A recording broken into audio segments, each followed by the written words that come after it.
kewajiban suci membina kau wanita, mencari yang utama negara. Di telapak kakimu terbentang surga, di tanganmu lah nasib bangsa. Mari beramal dan berdamai bakti, membangun negara, mencipta masyarakat Islam sejati, penuh karunia.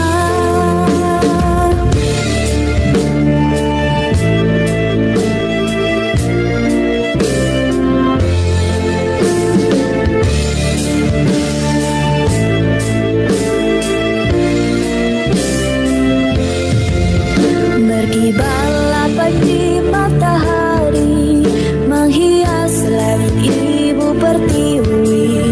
Itu lambang perjuangan kita dalam menyebarluaskan agama Islam, pedoman hidup wahyu ilahi, dasar kebahagiaan sejati.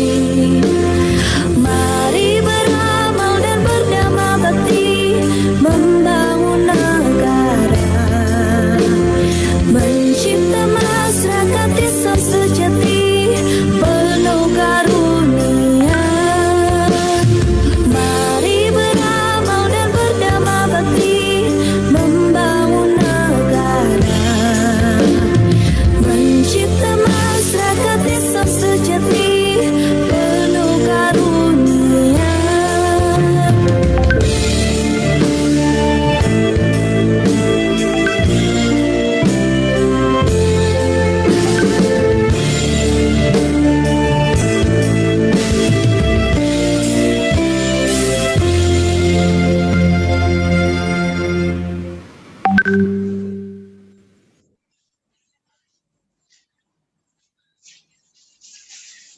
Sambutan oleh dosen pembimbing program kaderisasi ulama Universitas Darussalam Gontor kepada Bapak Anton Ismunanto, Magister Pendidikan, disilakan. Assalamualaikum warahmatullahi wabarakatuh. Bismillah, alhamdulillah, wassalatu wassalamu ala rasulillah, amma ba'du.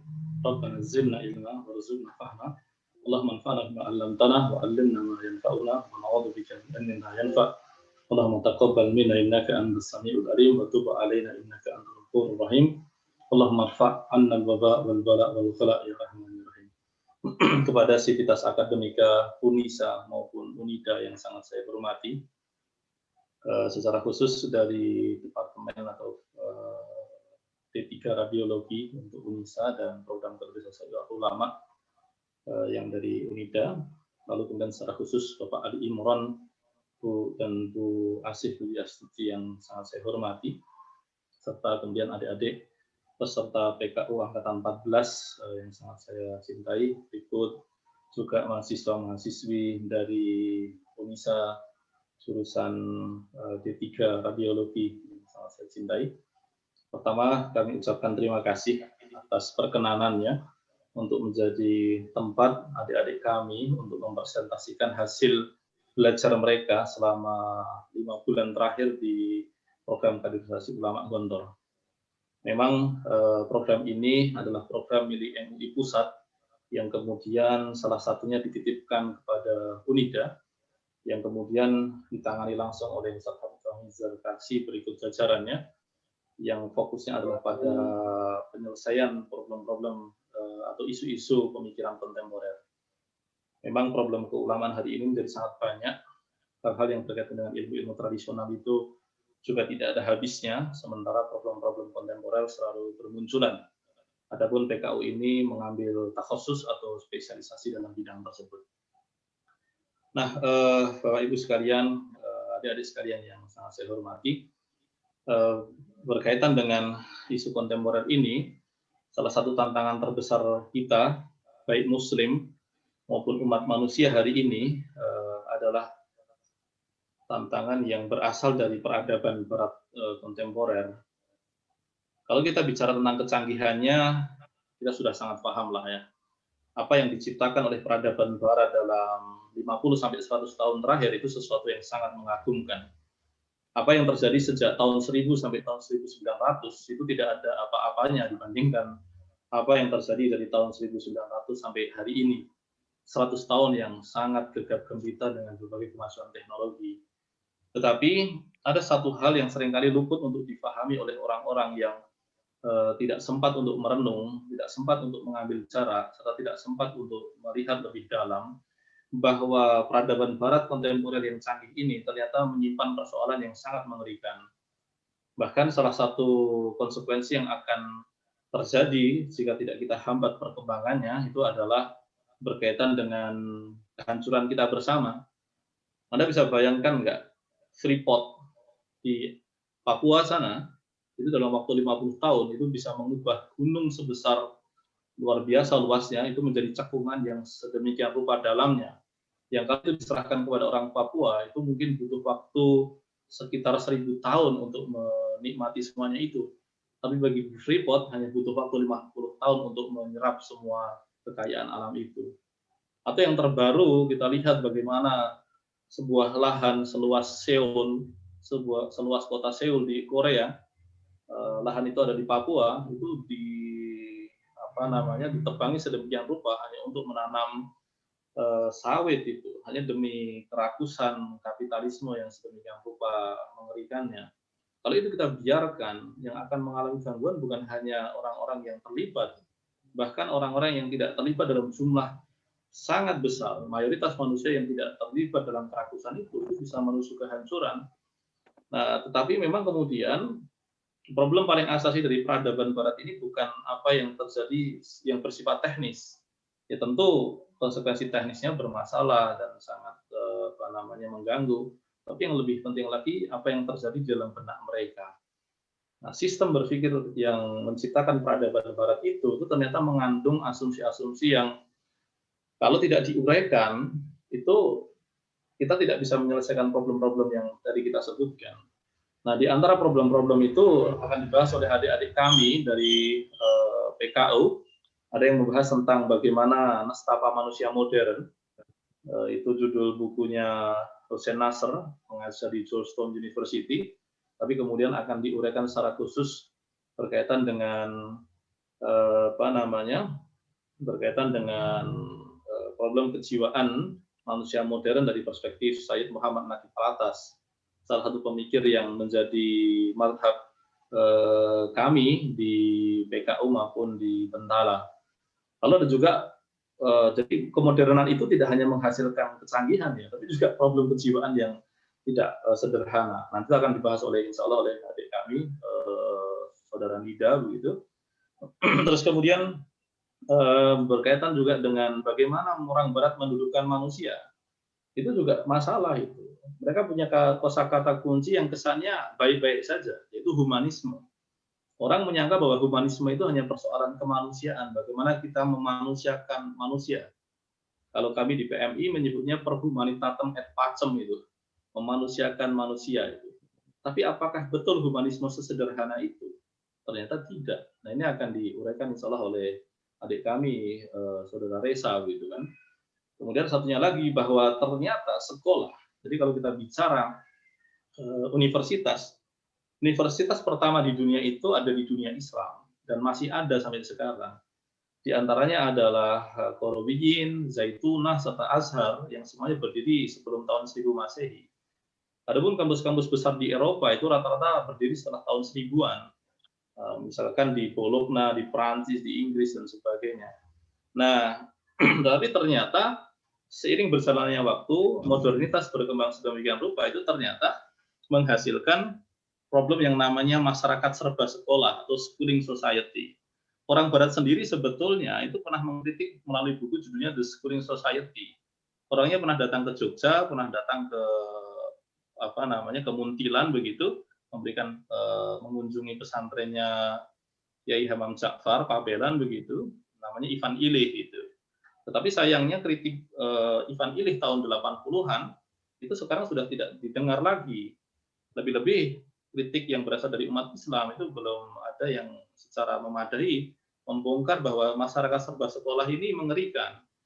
Bahkan yang paling menggelikan apa? Ketika sekolah itu berkembang sedemikian rupa, tapi ilmu hilang dan pembelajaran juga menghilang. Budaya ilmu lenyap begitu saja. Nah, itu akan akan diuraikan oleh adik kami, saudari Novita ya. Nah, nanti akan seperti apa keluasan serta kedalamannya kita akan nikmati. Nanti adik-adik sekalian dari Unisa bisa mengajukan pertanyaan, bahkan kalau pertanyaannya agak nakal dikit nggak apa-apa ya. Tolong yang dari PKU adik-adik kalau nanti dikasih pertanyaan yang agak nakal tolong diterima ya. Nah itu, dan sebelum kami mulai presentasinya, sekali lagi kami mengucapkan terima kasih atas perkenanannya menjadi tempat adik-adik kami mempresentasikan ini, dan kepada Bapak Ali Imron dan Bu Asik sekedar menyampaikan bahwa sebetulnya saya tetangganya sendiri, Bu. Meskipun ini ditugasi menjadi pembimbing, tapi sebetulnya aktivitas saya hanya di Mu'alimin dan tinggalnya di Mu'alimin Wiro Brajan. Jadi sebetulnya tetangga sendiri. Nah itu tanpa perlu berpanjang kata, kami kembalikan kepada moderator. Assalamualaikum warahmatullahi wabarakatuh. Waalaikumsalam warahmatullahi wabarakatuh. Sebelum kita lanjut ke acara selanjutnya, kami menginformasikan kepada seluruh peserta webinar bahwa link presensi telah kami bagikan pada kolom chat, dan mohon untuk seluruh peserta dapat mengisinya terlebih dahulu. Terima kasih. Sambutan Ketua Program Studi D3 Radiologi Universitas Aisyah Yogyakarta sekaligus membuka dengan resmi acara pada pagi hari ini kepada Ibu Asih Puji Utami, Sarjana Kesehatan Masyarakat Magister Kesehatan, disilakan.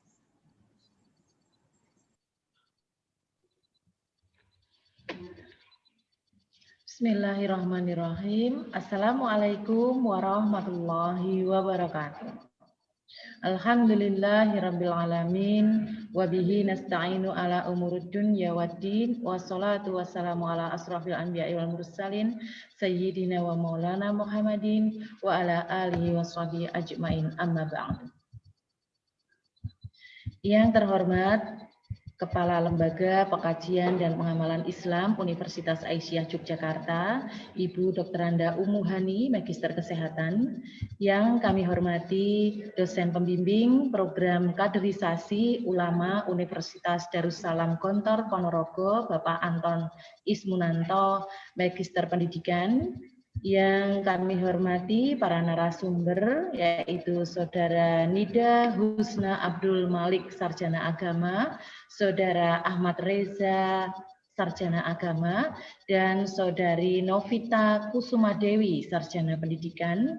Yang kami hormati seluruh dosen Prodi D3 Radiologi, dan yang kami banggakan seluruh peserta seminar pemikiran dan peradaban Islam Prodi Radiologi Universitas Aisyah Yogyakarta.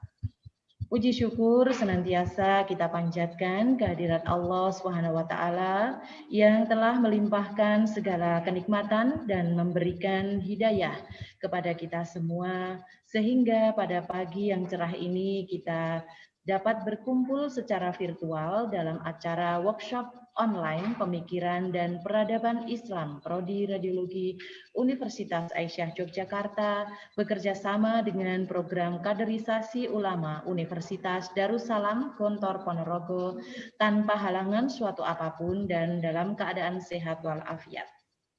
Tak lupa marilah kita haturkan sholawat serta salam kepada junjungan kita Nabi besar Muhammad SAW beserta keluarga, para sahabatnya dan pengikut beliau hingga akhir zaman.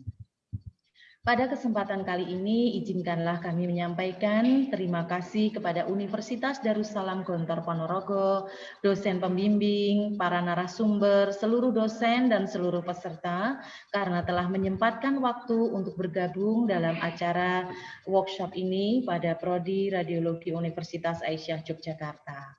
Acara workshop ini merupakan kegiatan yang kedua dilaksanakan bekerja sama antara Prodi Radiologi Unisa Yogyakarta dengan Universitas Darussalam Gontor Ponorogo yang tahun sebelumnya dapat dilaksanakan secara offline.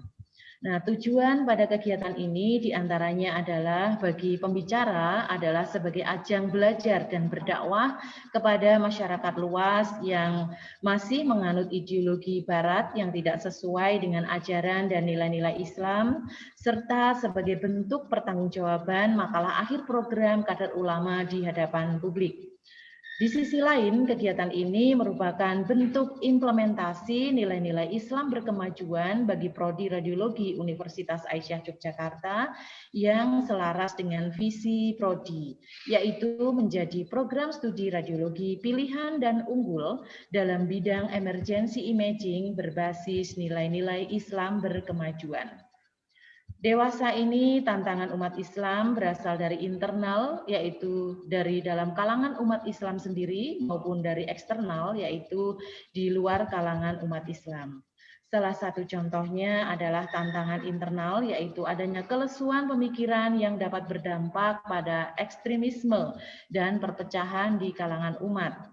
Sedangkan tantangan eksternal itu dapat berupa pemikiran dari peradaban modern yang berasal dari dunia luar dengan bentuk materialisme, kapitalisme, nihilisme maupun pragmatisme yang dapat merusak pemikiran dan keimanan umat Islam. Nah, berdasarkan hal tersebut, maka perlu adanya penguatan dasar-dasar ilmu keislaman melalui seminar dengan tema pemikiran dan peradaban Islam. Sehingga sangat tepatlah diadakan kegiatan workshop ini guna memberikan wawasan bagi seluruh sivitas akademik UNISA mengenai pemahaman tantangan pemikiran Islam kontemporer yang berasal dari metodologi, ideologi, dan filsafat asing, khususnya Barat yang berupa westernisasi, globalisasi, sekulerisme, pluralisme, dan lain-lain. Baiklah Bapak dan Ibu sekalian, serta seluruh peserta seminar, pada kesempatan kali ini kami mengajak kepada seluruh peserta seminar agar dapat memanfaatkan momen ini dan bisa mengambil ilmu yang sebanyak-banyaknya untuk bekal di masa depan. Kami berharap kepada seluruh peserta agar dapat mengikuti kegiatan sampai dengan selesai, sebab ilmu yang disampaikan sangat bermanfaat.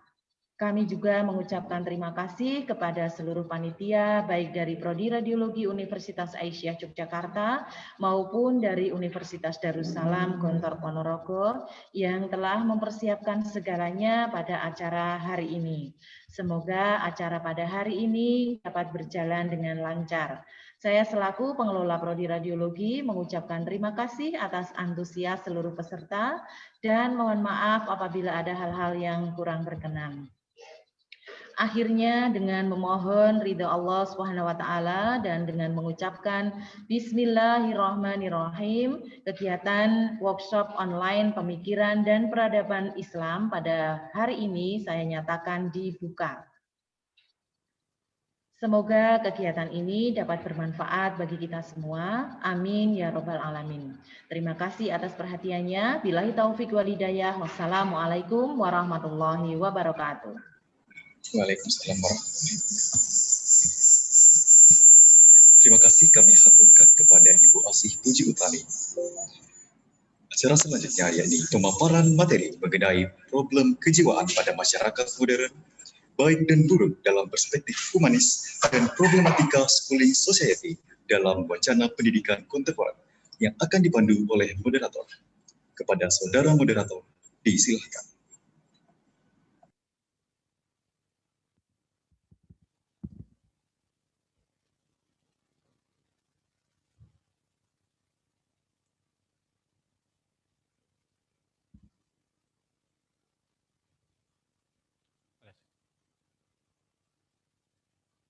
Yang terhormat Dekan Fakultas Kesehatan, yang terhormat Ketua Program Studi Radiologi Ibu Asih Puji Utami SKM MKes, Al-Mukarram Dosen Pembimbing Program Kaderisasi Ulama, Direktur Yayasan Bentala Tamadun Nusantara, Al-Ustadz Asmonis Munanto MPD. Sebelumnya kami ucapkan selamat milad Muhammadiyah yang ke-108, meneguhkan gerakan keagamaan hadapi pandemi dan masalah negeri. Sebelum kita memulai acara, berikut akan kami jelaskan beberapa poin khusus yang berkenaan dengan jalannya webinar. Untuk poin yang pertama, Kami harapkan agar seluruh peserta webinar merename akun Anda dengan format nama pribadi beserta asal instansi saat bergabung di ruangan Zoom. Untuk poin yang kedua, bagi peserta agar tidak mengaktifkan fitur mikrofon saat kegiatan webinar berlangsung. Berpakaian sobat, fitur videonya diaktifkan. Ketiga, peserta menulis kehadiran melalui kotak chat box dengan format nama, asal daerah, dan instansi. Ketika webinar berlangsung, peserta dapat bertanya kepada narasumber dengan memanfaatkan kotak chat box Zoom dengan menuliskan nama, asal daerah, instansi, dan pertanyaan. Dan yang terakhir, sertifikat akan panitia bagikan paling lambat 7 hari setelah webinar ini berlangsung. Baik, mari kita mulai. Bismillahirrahmanirrahim. Alhamdulillahilladzi ja'ala qawalibul asfiya lil musyahadah wa as'ada qawalibul alwa bil mujahadah wa halla alsinatal mu'minina bidzikr wa jalla khawatirul arifina bil fikr. Asyhadu an la ilaha illallah wa asyhadu anna Muhammadan abduhu wa rasuluh la nabiyya ba'dah amma ba'du. Uhayyikum tahiyatan islamiyatan tahiyatan lil jami'. Assalamualaikum warahmatullahi wabarakatuh. Ahlan wa sahlan kami ucapkan kepada seluruh peserta seminar baik online maupun offline dalam webinar Pemikiran dan Peradaban Islam kerjasama Prodi Radiologi Universitas Aisyah Yogyakarta dan PKU Unida Gontor Angkatan 14 2020. Patut kita syukuri walaupun dengan keterbatasan jarak yang membatasi kita untuk bertemu secara langsung, kita masih berkesempatan untuk bisa mengadakan majelis ilmu ini walaupun secara virtual melalui aplikasi Zoom. Baik, saya bersama 3 orang peserta PKU yang sangat kita nantikan. Pemateri dengan persiapan yang cukup lama, kiranya akan membahas beberapa isu-isu problematika umat kontemporer dan menarik kita dengarkan dengan sesama. Untuk pembicara yang pertama, salah satu peserta kita, Al-Ustadz Nida Husna Abdul Malik, SAG. Beliau menamatkan studinya di Universitas Darussalam Gontor, Ponorogo, jurusan Akidah dan Filsafat Islam, dan merupakan perwakilan dari institusi yang sama, Pondok Modern Darussalam Gontor.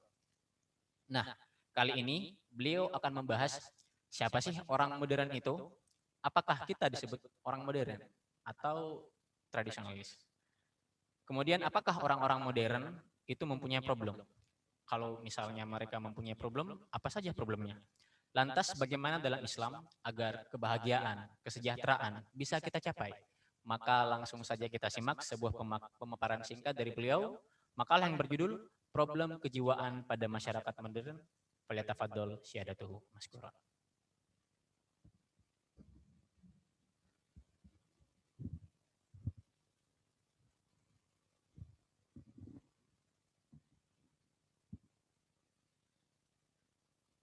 Bismillahirrahmanirrahim. Fa innahu lamin dawa'i sururina an tatahil a'yununa bi ru'yatikum ayyuhal ikhwah fi hadhihi al-munasabah as-sa'idah. Ubashirukum salam ali ahlil jannah. Assalamualaikum warahmatullahi wabarakatuh.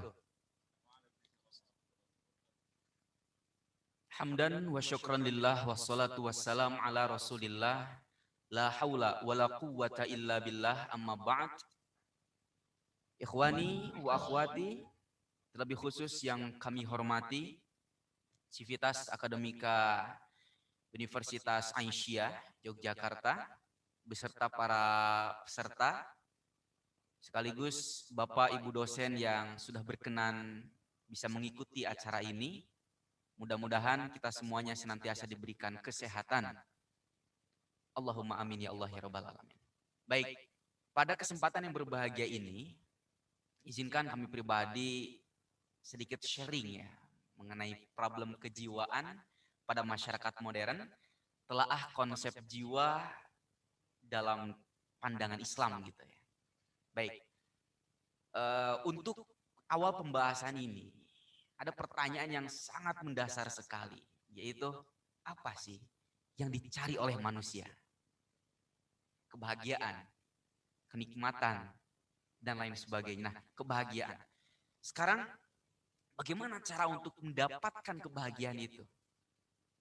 Banyak orang yang memahaminya dengan cara seperti ini, kekayaan, ya, atau dengan jabatan, atau dengan popularitas, atau bahkan ada masyarakat yang memahami saya bahagia kalau saya sehat, gitu kan.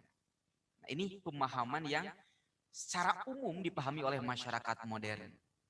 Pertanyaan selanjutnya adalah, yakin bisa bahagia dengan kekayaan, dengan jabatan, dengan popularitas, dengan kesehatan? Nah, sekarang kita buktikan ya. Kalau misalkan dengan kekayaan, dengan popularitas, dengan jabatan kita bisa bahagia, ada Michael Jackson contohnya.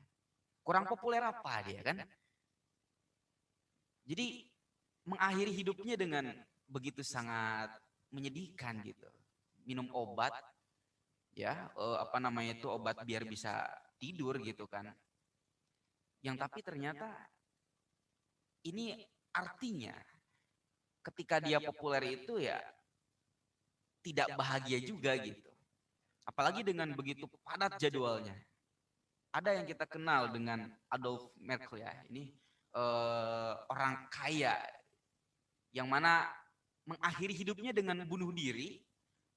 Jadi apa namanya itu ke rel kereta, terus kemudian setelah itu ditabrak oleh kereta, dan ini tragis gitu. Kemudian ada lagi orang yang memiliki jabatan tinggi, presiden, mantan presiden ya, ada Gatul itu kan ternyata mengakhiri hidupnya juga dengan bunuh diri. Nah, di sini sebenarnya kenapa kok bisa demikian? Bahkan sampai dicatat dan sudah diinformasikan di beberapa berita gitu kan. Dari WHO dinyatakan bahwa setiap detiknya itu ada satu orang yang tewas gara-gara bunuh diri. Ada ya, itu tadi dengan problematika yang dihadapinya secara realitas gitu kan. Jadi ternyata kekayaan, jabatan, popularitas itu tidak bisa menjanjikan untuk bahagia gitu. Tetapi ternyata masyarakat memahaminya kalau misalkan kita bisa kaya, bahagia. Kalau kita bisa memiliki popularitas, bahagia gitu kan. Nah, sejatinya ketika dia ketika mengambil langkah untuk bunuh diri, ini kan ada apa dengan jiwanya gitu. Kalaulah memang kita bisa memperhatikan lebih detail lagi, di situ kan berarti ada problem jiwanya itu gitu kan. Ada gejolak yang dimana secara batinnya tidak sama dengan realitasnya. Nah, inilah problem kejiwaan. Nah, lalu sebelum kita beranjak kepada pembahasan yang lebih luas lagi, sekarang apa sih ini maksud dengan masyarakat modern gitu kan? Biar lebih pasti dulu, secara etimologi kalau kita lihat dari Kamus Besar Bahasa Indonesia, masyarakat ini diartikan sebagai himpunan orang yang hidup bersama di suatu tempat dengan ikatan-ikatan aturan tertentu. Adapun modern di sini diartikan sebagai terbaru, secara baru, mutakhir gitu kan. Nah, namun untuk lebih detailnya, masyarakat modern sekarang ini dapat dilihat gitu kan. Menurut ahli sosial dengan tindakan-tindakan yang dilakukannya. Contoh, masyarakat modern itu the will to pleaser. Masyarakat modern itu selalu mencari-cari kenikmatan hidup gitu kan. The will to money. Hasratnya itu, syahwatnya itu untuk selalu ingin menimbun harta gitu. Terus kemudian the will to power. Eksistensialnya itu adalah untuk bagaimana dia itu bisa menguasai. The will to sex, ingin melampiaskan kecenderungan libidonya itu yang begitu sangat tinggi gitu. Bahkan the will to walk itu ini sangat sangat kita rasakan dan kita alami bahwa kehidupan kita itu selalu dituntut untuk selalu bekerja dan bekerja gitu kan. Nah, ini apabila kita telisik lebih dalam lagi sejatinya ketika masyarakat dengan tadi kekayaan, jabatan, popularitas itu bisa membahagiakan, ya setidaknya kita bisa mengetahui lebih dalam bahwa paradigma tersebut bisa berangkat dari sini gitu. Mencari kenikmatan hidup itu ya kebahagiaan gitu kan. Namun sejatinya ketika dia itu mengakhiri hidupnya dengan bunuh diri, ini kan berarti ada problem kejiwaannya gitu. Nah, lalu ketika orang tidak bisa sampai kaya, tidak bisa sampai memiliki jabatan, popularitas, dan lain sebagainya. Biasanya apa yang dirasakan oleh masyarakat modern itu ya gelisah. Kalau gak gelisah apa galau, ya kan? Selain itu ya stres, depresi, frustasi, dan lain sebagainya. Hal ini bisa kita identifikasi bahwa ya ini gangguan jiwa gitu. Berarti kan problem dengan jiwanya gitu. Tidak bisa sesuai dengan realitas kehidupannya. Nah, maka problem kejiwaan pada masyarakat modern yang dipahami dari tentang apa realitas kehidupannya itu mengandung problem kejiwaan gitu kan. Nah, lalu sebenarnya apabila kita telisik lebih dalam lagi, sebenarnya apa yang masyarakat modern pahami tentang jiwa? Kalau kita merujuk ke psikolog ya, barat, ada Sigmund Freud, pencetus psikoanalisa, ketika memahami tentang jiwa, di sana menjelaskan bahwa energi yang mendorong manusia untuk bertindak atau berperilaku adalah berasal dari alam bawah sadar. Maka di situ mencetuskan ada id, ada ego, superego dan lain sebagainya. Cuma yang kita garis bawahi sekarang adalah bagaimana manusia itu dilihat dari tindakan dan perilakunya gitu. Nah, ini sama halnya dengan pernyataan Ivan Pavlov ya. Psikolog pencetus behaviorism. Dia ketika membahas tentang jiwa, di sana pembahasannya mengobjekkan kepada tingkah laku juga gitu. Artinya ketika berbicara tentang jiwa, sekarang pemahaman itu adalah bagaimana pemahaman kita sampai pada tahap memahami jiwa itu sebagai suatu tindakan, perilaku, dan ini berbentuk materi gitu kan. Maka kebahagiaan yang tadi dicari oleh masyarakat modern juga selalu berkaitan dengan materi gitu kan, material gitu kan. Nah, pemahaman tersebut sejatinya kita bisa lebih luas lagi ketika bagaimana contohnya kita memahami tentang hakikat manusia. Ketika kita berbicara tentang hakikat manusia yang sudah menjalar di akademis bahwa pemahaman manusia itu ya sebagai Homo sapiens, apalagi dengan pencetusan teori Darwin ya, dengan memahami manusia itu dengan beraneka ragamnya, intinya pemahaman tersebut selalu dikaitkan dengan suatu hal yang material. Jadi pemahaman manusia itu lebih condong kepada jasad dan jasad, fisik dan fisik gitu kan. Nah, inilah yang perlu kita perhatikan lebih dalam, bahwa ternyata masyarakat kini memahami hakikat jiwanya itu dengan sesuatu yang material, yang fisik, yang terlihat gitu kan, yang empirik. Nah, maka apabila kita tarik poin kesimpulannya bahwa titik problem kejiwaan yang kita pahami sekarang adalah keadaan jiwa yang tidak sesuai dengan realitas. Itu menjadi problem. Ya. Terus kemudian ketika manusia ataupun masyarakat modern mengenal hakikat jiwanya itu selalu disangkutkan ataupun selalu dikaitkan dengan hal yang material, ya tidak akan ketemu ujungnya gitu kan. Dan ketidakpahaman tentang hakikat manusia sebagai makhluk ya yang tadi dipahami hanya sebagai jasad dan jasad saja. Nah, ini miss juga ya. Nah, maka sekarang bagaimana gitu kan Islam memandang tentang jiwa itu sendiri. Dalam Islam jiwa itu disebutkan sebagai an-nafs ya. Nah, lalu ketika kita berbicara tentang an-nafs, kalau kita telisik lebih dalam pengertian jiwa menurut filosof Muslim, di sini dapat dipahami bahwa jiwa ya, ini merupakan kesempurnaan awal bagi fisik yang bersifat alamiah, mekanistik,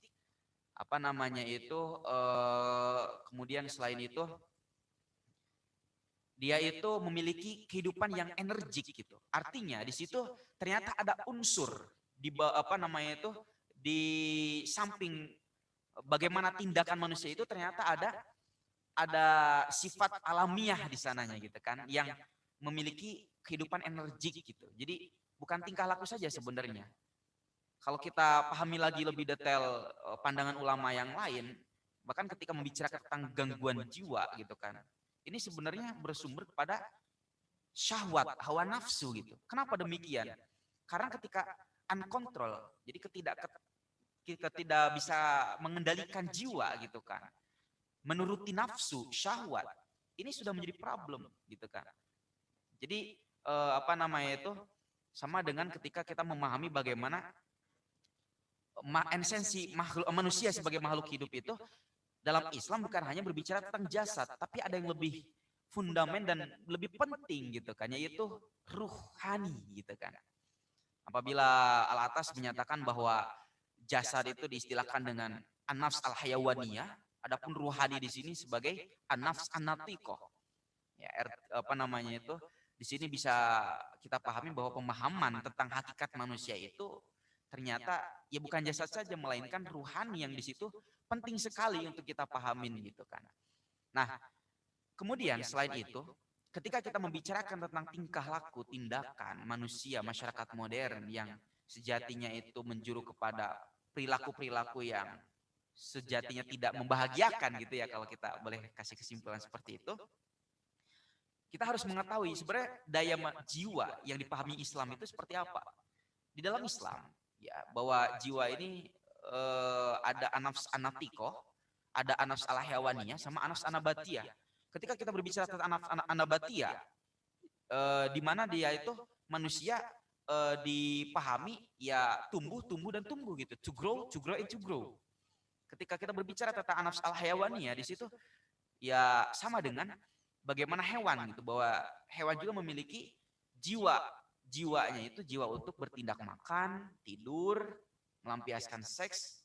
Nah, tetapi yang merupakan kelebihan begitu sangat luar biasa bagi manusia adalah anafs anatiko, bahwa manusia itu memiliki akal, bisa membedakan mana yang baik dan buruk.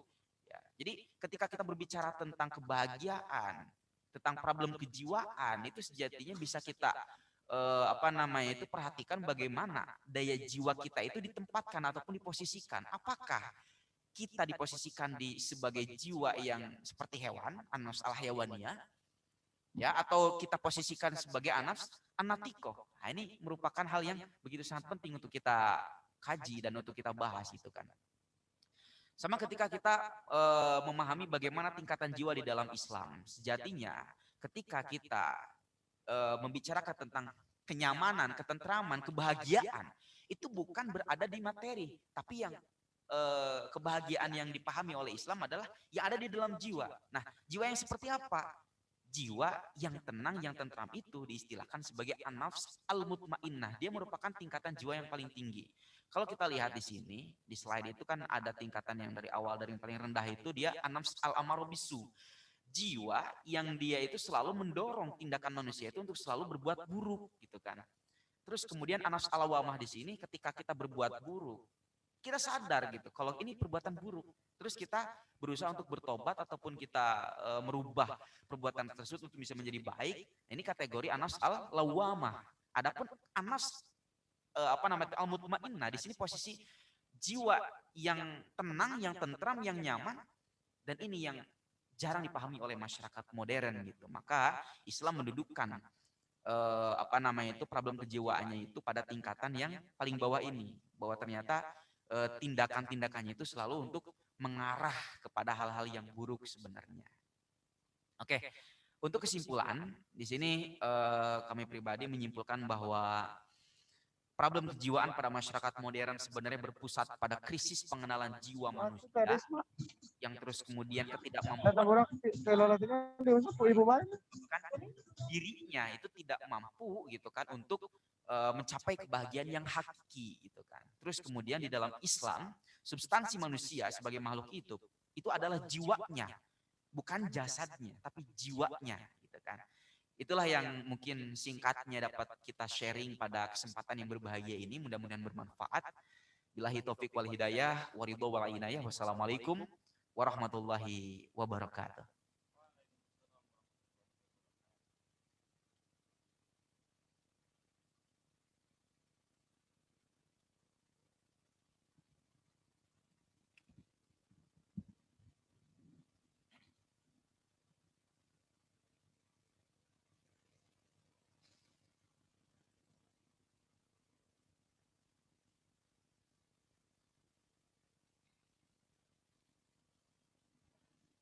Baik, Masya Allah, tabarakallah, sebuah pemaparan yang luar biasa dari Al-Ustadz Nida Husna Abdul Malik perihal jiwa manusia modern.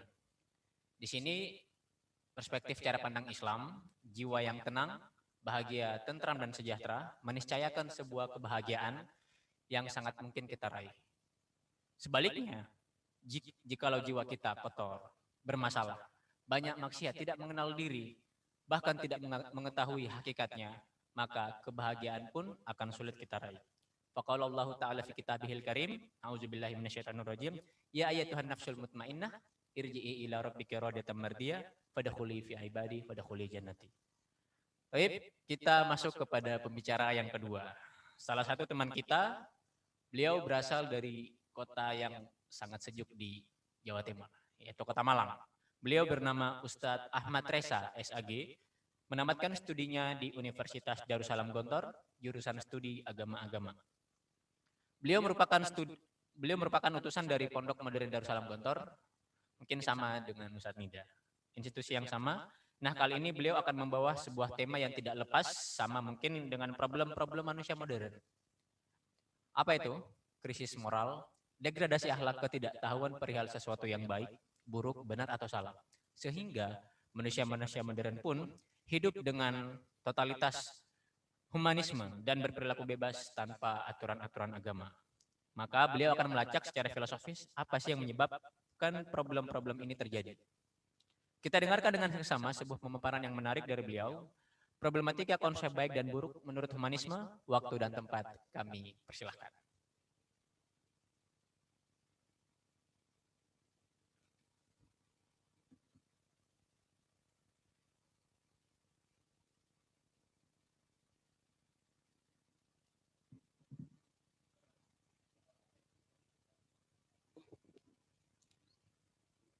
Alhamdulillah pada pagi hari yang berbahagia ini kita dapat sama-sama hadir dalam majelis virtual ini untuk bersama-sama mendiskusikan beberapa hal. Pada pagi hari ini saya akan mendiskusikan mengenai moralitas manusia, tindakan manusia, perbuatan manusia itu berkenaan dengan baik dan buruk. Situ. Saya akan memulai diskusi pada pagi hari ini dengan beberapa pertanyaan. Apakah mungkin manusia ini berbuat baik atau mengenali baik dan buruk tanpa harus mengacu pada norma-norma agama? Atau jangan-jangan baik dan buruk, perbuatan baik itu sendiri lebih esensial daripada beragama, karena banyak di luar sana orang yang mengaku kita tidak perlu beragama untuk berbuat baik, kita bisa berbuat baik tanpa harus beragama. Nah sekarang ketika orang-orang ini meninggalkan agama, mereka tidak menggunakan dasar agama, lalu bagaimana mereka mengukur perbuatan baik mereka? Apa saja indikator perbuatan baik mereka? Apa landasan mereka? Nah di sini salah satu solusi yang ditawarkan, khususnya dari Barat adalah yaitu humanisme. Humanisme suatu ideologi yang lahir sekiranya pada abad pertengahan disebabkan oleh pertama hegemoni gereja. Hegemoni gereja saat itu terlalu mengekang manusia sehingga segala sesuatu harus kembali pada gereja. Hal-hal yang tidak berkenan dengan gereja, tidak sesuai dengan perkembangan zaman pada itu, harus dihukum oleh sebuah lembaga gereja yang disebut inkuisisi. Nah, hukuman yang diberikan oleh inkuisisi ini sangat tidak manusiawi, sangat mengekang kemanusiaan manusia, kebahagiaan manusia, sehingga apa? Banyak nilai-nilai manusia yang tertindas.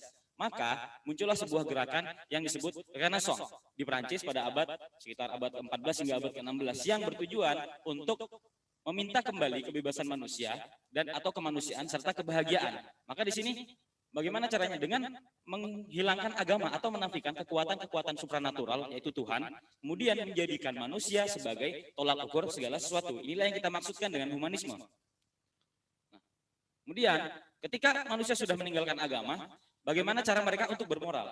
Nah, pertama dengan cara akal. Manusia cukup dengan memikirkan apakah itu baik atau buruk, itu dengan akalnya. Kemudian alam, bagaimana? Maksudnya ada kecenderungan dalam diri manusia yang tertanam secara inheren, yaitu untuk mengenali perbuatan baik dan buruk. Ini adalah oleh filsuf Inggris, yaitu David Hume. Dia menyebutkan bahwa manusia ini bisa bersimpati sehingga membayangkan berada pada posisi orang lain. Seperti itu. Nah, kemudian maka nilai-nilai moral bukanlah nilai-nilai ketuhanan karena Tuhan di sini sudah tidak ada lagi. Maka di sini adalah nilai-nilai kemanusiaan. Apa saja seperti toleransi, kemudian membuat orang bahagia, membuat orang senang, menghilangkan ketidakbahagiaan seperti itu. Dan nilai ini adalah konstruk dari manusia. Ia bukan merekat pada objek, melainkan pada subjek. Jadi dia adalah ekspresi manusia. Seperti itu. Kemudian di sini untuk lebih jelas, mari kita simak perkataan dari Jeremy Bentham. Jadi ada dua kekuatan yang mengontrol manusia untuk menjadi apa? Untuk menjadikan standar baik dan buruk, yaitu ada pain and pleasure, rasa sakit dan rasa nyaman. Jadi ketika kita merasakan sakit, nah itu berarti ada indikasi, adalah indikator terhadap bahwa perbuatan itu buruk. Dan ketika ada pleasure di situ, maka di situ ada indikator bahwasanya perbuatan itu baik. Nah di sini pain and pleasure ini bisa menjadi standar baik dan buruk, dan yang sehingga ini akan mengatur perbuatan manusia, perkataan manusia. Cara ini. Nah, menurut pembacaan penulis, maka di sini jika kita berdasarkan pada nilai-nilai kemanusiaan, maka nilai-nilai kemanusiaan yang paling tinggi bagi humanisme adalah kebahagiaan. Dan teori moral yang paling digunakan, paling banyak digunakan di Barat ini adalah yang paling populer juga, yaitu utilitarian. Secara utilitarianisme berarti berguna, berfaedah, atau menguntungkan. Jadi secara sederhana, utilitarian itu kebaikan adalah mempromosikan kesejahteraan atau kebahagiaan bagi seluruh umat manusia. Jadi bahagia di sini standarnya apa? Standarnya adalah manusia, bukan standar yang lain. Jadi bahagia di sini bahagia secara duniawi. Jadi merekat kepada hal-hal yang material. Misalkan bahagia ketika kita mendapatkan harta, bahagia ketika kita mendapatkan kekuasaan, bukan bahagia ketika kita mengenal Tuhan, seperti yang diungkapkan teman kita sebelumnya. Nah, di sini ada prinsip-prinsip utilitas yang dikemukakan oleh dua filsuf yang merupakan peletak dasar utilitarianisme. Yang pertama Jeremy Bentham dan kedua John Stuart Mill. Pertama maksudnya utility, artinya itu menghasilkan manfaat, kebergunaan, kebaikan, kemudian kebahagiaan. Di sini lebih ditekankan kepada kebahagiaan. Jadi tujuan dari kegunaan, manfaat, kebaikan ini semuanya adalah kebahagiaan. Kemudian dipertegas lagi oleh muridnya John Stuart Mill. Jadi apa itu kebahagiaan? Artinya kebahagiaan atau kesenangan. Lebih tepatnya kita di sini mengenakan kesenangan. Pleasure, rasa nyaman, the absence of pain, hilangnya rasa sakit. Nah, di sini ada hal yang sangat esensi dari pendapat kedua orang ini, bahwasanya rasa bahagia di sini didasarkan pada manusia. Jadi apa yang membuat manusia itu sakit itu tidak baik, dan apa yang membuat manusia ini nyaman itu baik. Jadi ketika kita mengafirmasi agama lain, misalkan mengatakan semua agama itu benar. Nah, bagi pendapat utilitarian ini adalah baik. Karena apa? Kita tidak mengganggu orang lain, kita menganggap orang lain. Jadi mereka bahagia, agama kita juga benar. Atau jangan-jangan kita tidak mengkritisi kaum LGBT. Nah, bagi utilitarian ini baik, karena kalau kita mengkritisi kaum LGBT, kaum homo itu, kaum homoseks, mereka merasa loh ini mengganggu kesenangan kami, mengganggu kebahagiaan kami. Maka di sini prinsip kesenangan ini sangat bias. Karena apa? Karena didasarkan pada subjek. Seperti itu. Nah, jadi dapat kita simpulkan di sini, baik bagi humanis adalah menghasilkan kegunaan, kebermanfaatan, kesenangan.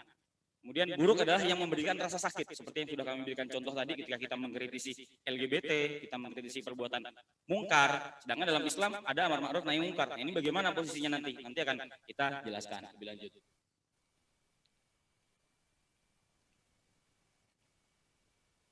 Nah, kemudian bagaimana ketika kita menilik moralitas dalam perspektif Islam?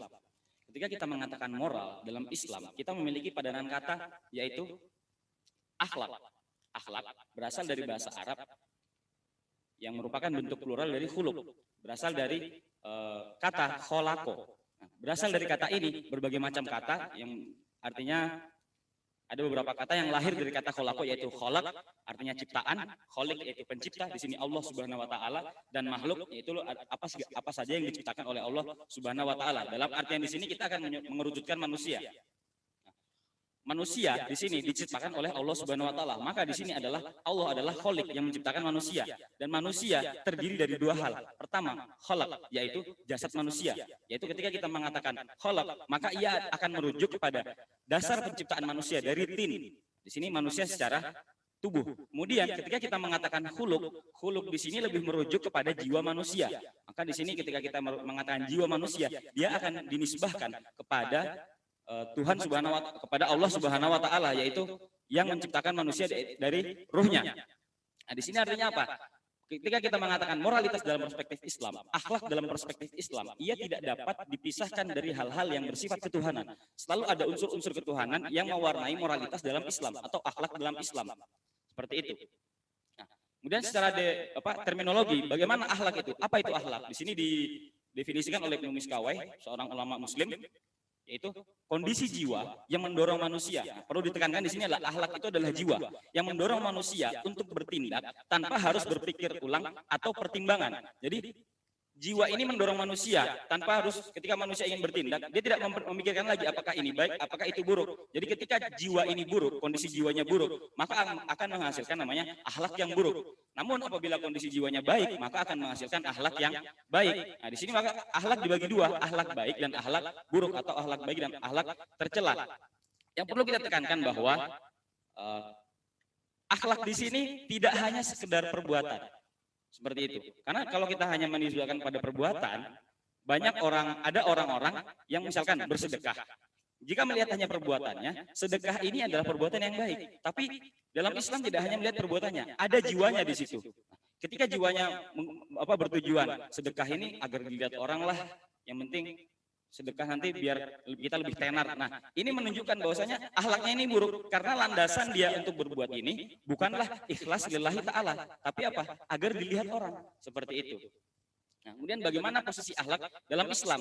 Dalam Islam kita memiliki tiga ajaran utama, tiga ajaran yang paling esensial, yaitu akidah, kepercayaan, kemudian syariah, bagaimana itu aturan-aturan, norma-norma, kemudian akhlak, yaitu perilaku.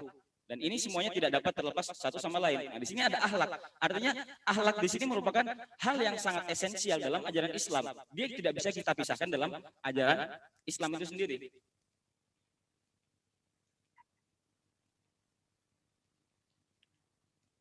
Oke, baik. Kemudian bagaimana hubungan antara keimanan seseorang dan akhlak seseorang? Sangat berkaitan erat. Ibnu Qayyim Al-Jauzi membagi bahwasanya iman ini ada dua. Ada iman lahir dan ada iman batin. Nah, di sini bagaimana? Iman lahir adalah iman yang menggambarkan perbuatan yang menggambarkan keimanan seseorang. Jadi ketika kita berbuat, ketika kita berbicara, itu adalah manifestasi dari keimanan kita. Sedangkan iman batin adalah pengakuan kita terhadap Allah Subhanahu wa taala, kepercayaan kita terhadap Allah Subhanahu wa taala.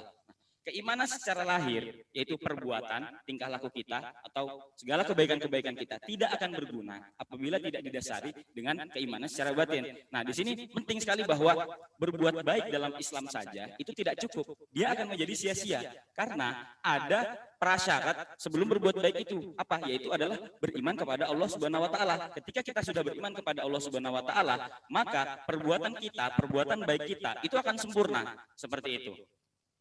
Nah, kemudian bagaimana mengukur perbuatan baik dan buruk dalam Islam? Apakah Islam menafikan akal dan penginderaan sebagaimana humanisme? Tidak.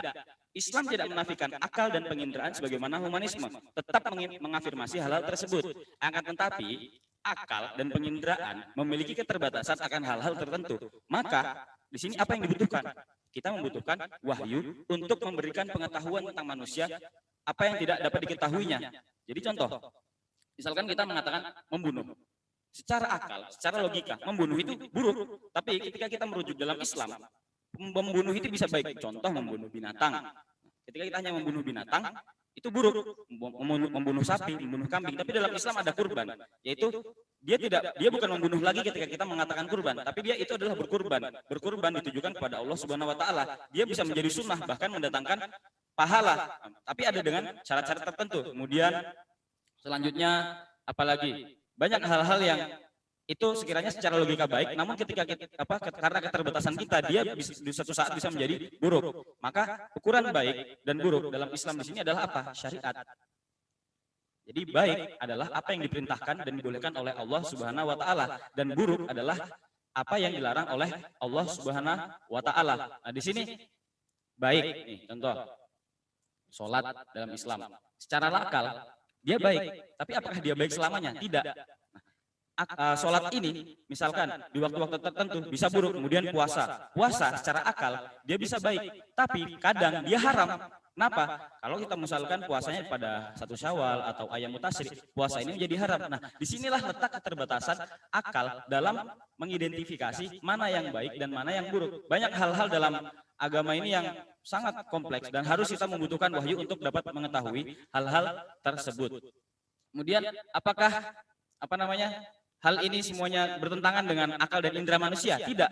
Seharusnya tidak. Karena apa? Karena Allah Subhanahu wa taala yang menciptakan manusia, sehingga tidak ada dari segala hukum-hukum yang ditetapkan oleh Allah yang bertentangan dengan fitrah manusia dan akal manusia. Dan perlu kita ketahui bahwa seluruh norma-norma dalam Islam, etika-etika dalam Islam ditujukan untuk mendatangkan maslahat. Maka seluruh syariat ada maslahat di balik syariat. Seperti itu. Dan apabila kita tidak merasakan maslahat di balik syariat, maka yang perlu dipertanyakan adalah apakah kita sudah sempurna dalam menjalankan syariat tersebut? Apakah kita sudah sempurna dalam mengimplementasikan syariat tersebut dalam kehidupan kita sehari-hari? Dan harus kita ketahui bahwasanya hukum-hukum ini, baik dan buruk ini, tidak pernah berubah sejak diturunkannya Al-Quran hingga akhir kiamat. Karena Al-Quran ini adalah kitab suci yang ditujukan untuk manusia, seluruh umat manusia, mulai dari zaman Rasulullah hingga akhir zaman. Berbeda dengan humanisme yang mendasarkan baik dan buruk ini hanya pada rasa senang. Rasa senang manusia di dunia ini selalu berubah setiap waktu demi waktu dan sesuai dengan perkembangan zaman. Maka baik dan buruk ini juga akan bisa berubah sesuai dengan perasaan manusia itu sendiri. Apa dampaknya? Ketika kita mendasarkan baik dan buruk pada wahyu yang selalu tetap, maka aturan-aturan itu akan stabil. Dia akan tetap bisa dijadikan acuan dalam kehidupan masyarakat. Jadi masyarakat 100 tahun ke depan memiliki acuan yang tetap, sama. Kemudian dalam humanisme yang merasakan hanya pada rasa senang, itu tidak tetap, selalu berubah. Jadi apa yang menjadi baik tahun ini bisa jadi tahun depan menjadi tidak baik. Apabila kita lihat seperti ini.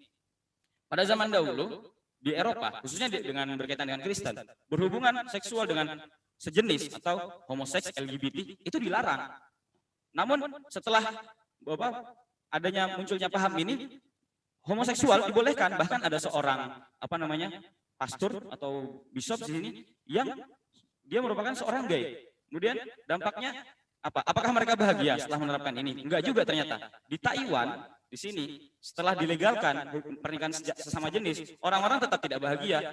Nah, di sini juga ada standar yang tidak tepat, kurang pas ketika ditetapkan pada rasa senang manusia. Karena di sini sifatnya subjektif, akhirnya segala sesuatu bersifat bias. Ketika seorang muslim yang melakukan tindak kekerasan, maka akan disebut teroris. Tapi ketika orang luar muslim yang melakukan kekerasan, maka hanya akan disebut apa? Di New Zealand pada saat itu di Kristen hanya disebut gunman. Sedangkan dalam Islam disebut teroris dan diumumkan secara masif. Nah, di sini Islam disebut sebagai teroris, padahal ketika Barat yang melakukan hanya disebut gunman. Kemudian Palestina di sini, kekerasan yang dilakukan kepada Palestina, semua negara bungkam ketika dilakukan kekerasan terhadap negara-negara Islam, genosida, penindasan. Namun ketika ada suatu tindakan kriminal di suatu negara, di negara Barat, di negara-negara yang berhaluan Barat, di sini seluruh dunia seakan-akan menunjukkan rasa simpatinya akan peristiwa tersebut. Maka di sini yang dapat kita tarik kesimpulan pertama adalah nilai yang disandarkan pada manusia bersifat relatif sehingga tidak dapat dijadikan acuan umum untuk membentuk suatu masyarakat. Bila nilai ini relatif, maka masyarakat seperti apa yang akan kita bentuk? Karena ia selalu berubah, seperti itu, standarnya selalu berubah. Berbeda dengan Islam yang nilainya ini selalu bersifat tetap, sehingga 100 tahun ke depan nilai yang akan kita acu juga akan sama seperti itu. Dan dia akan selalu sesuai dengan perkembangan zaman bagaimanapun juga. Sekian dari kami. Wassalamualaikum warahmatullahi wabarakatuh. Assalamualaikum warahmatullahi wabarakatuh.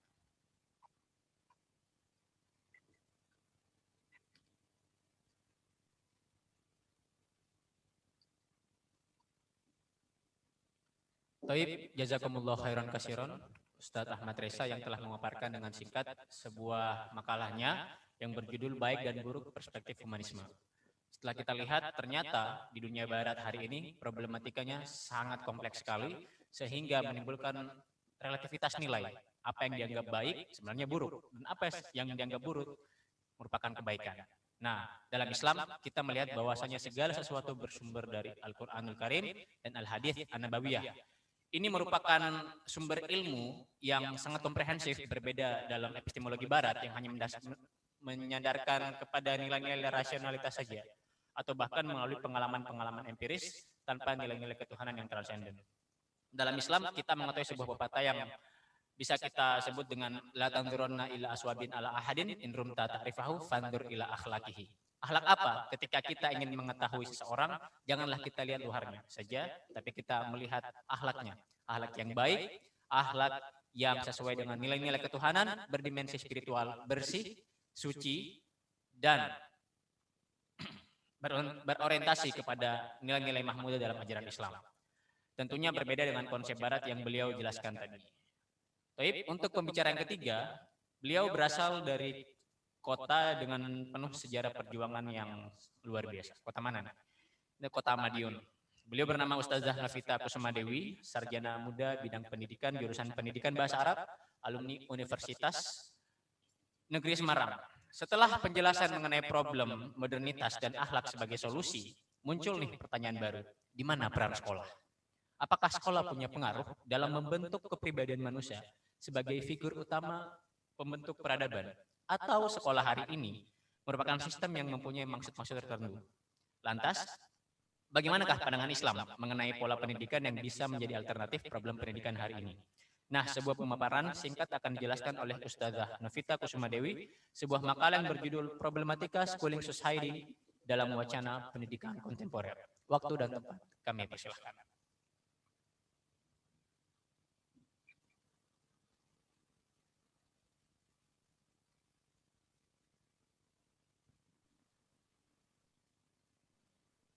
Bismillahirrahmanirrahim. Assalamualaikum warahmatullahi wabarakatuh.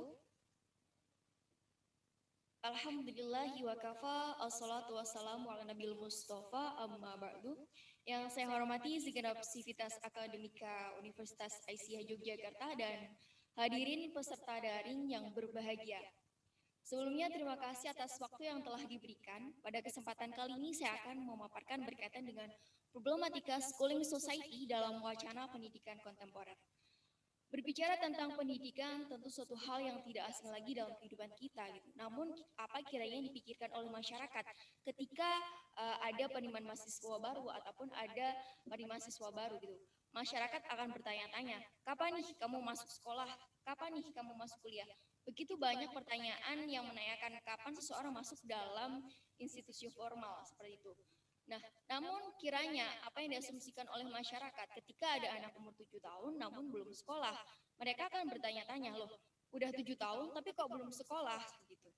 Nah, permasalahannya adalah sebetulnya penting nggak sih kita tuh bersekolah, dan kalaupun sudah sekolah dan kuliah kenapa gitu? Apakah biar masa depan cerah atau biar mendapatkan pekerjaan yang baik?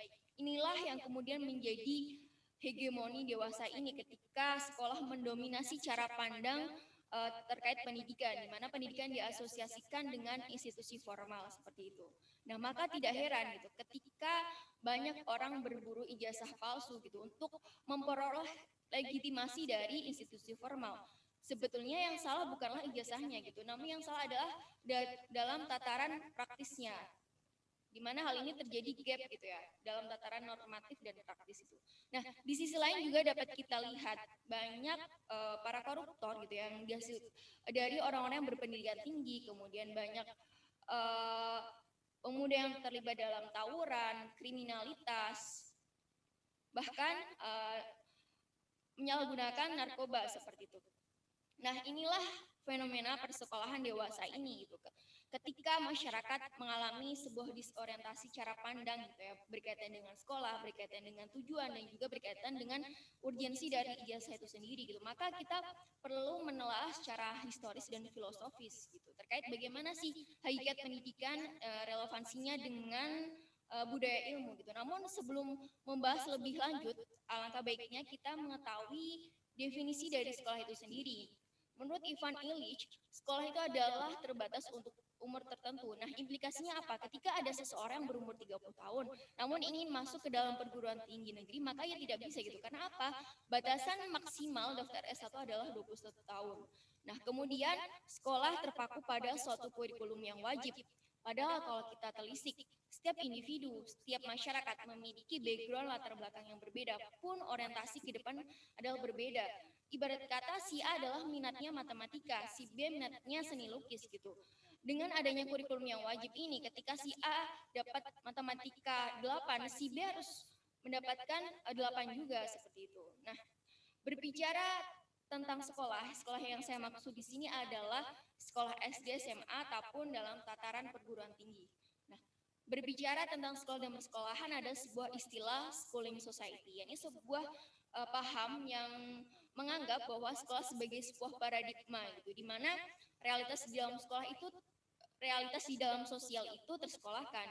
Hal ini berimplikasi apa gitu ketika nilai-nilai sekolah itu bergantung dari realitas yang ada di sosial. Nah, adapun masyarakat persekolahan disebut dengan school society, di mana masyarakat yang tatanan sosial yang menganggap sekolah sebagai sentral gitu ya, di mana hal ini mempengaruhi di berbagai aspek kehidupan masyarakat.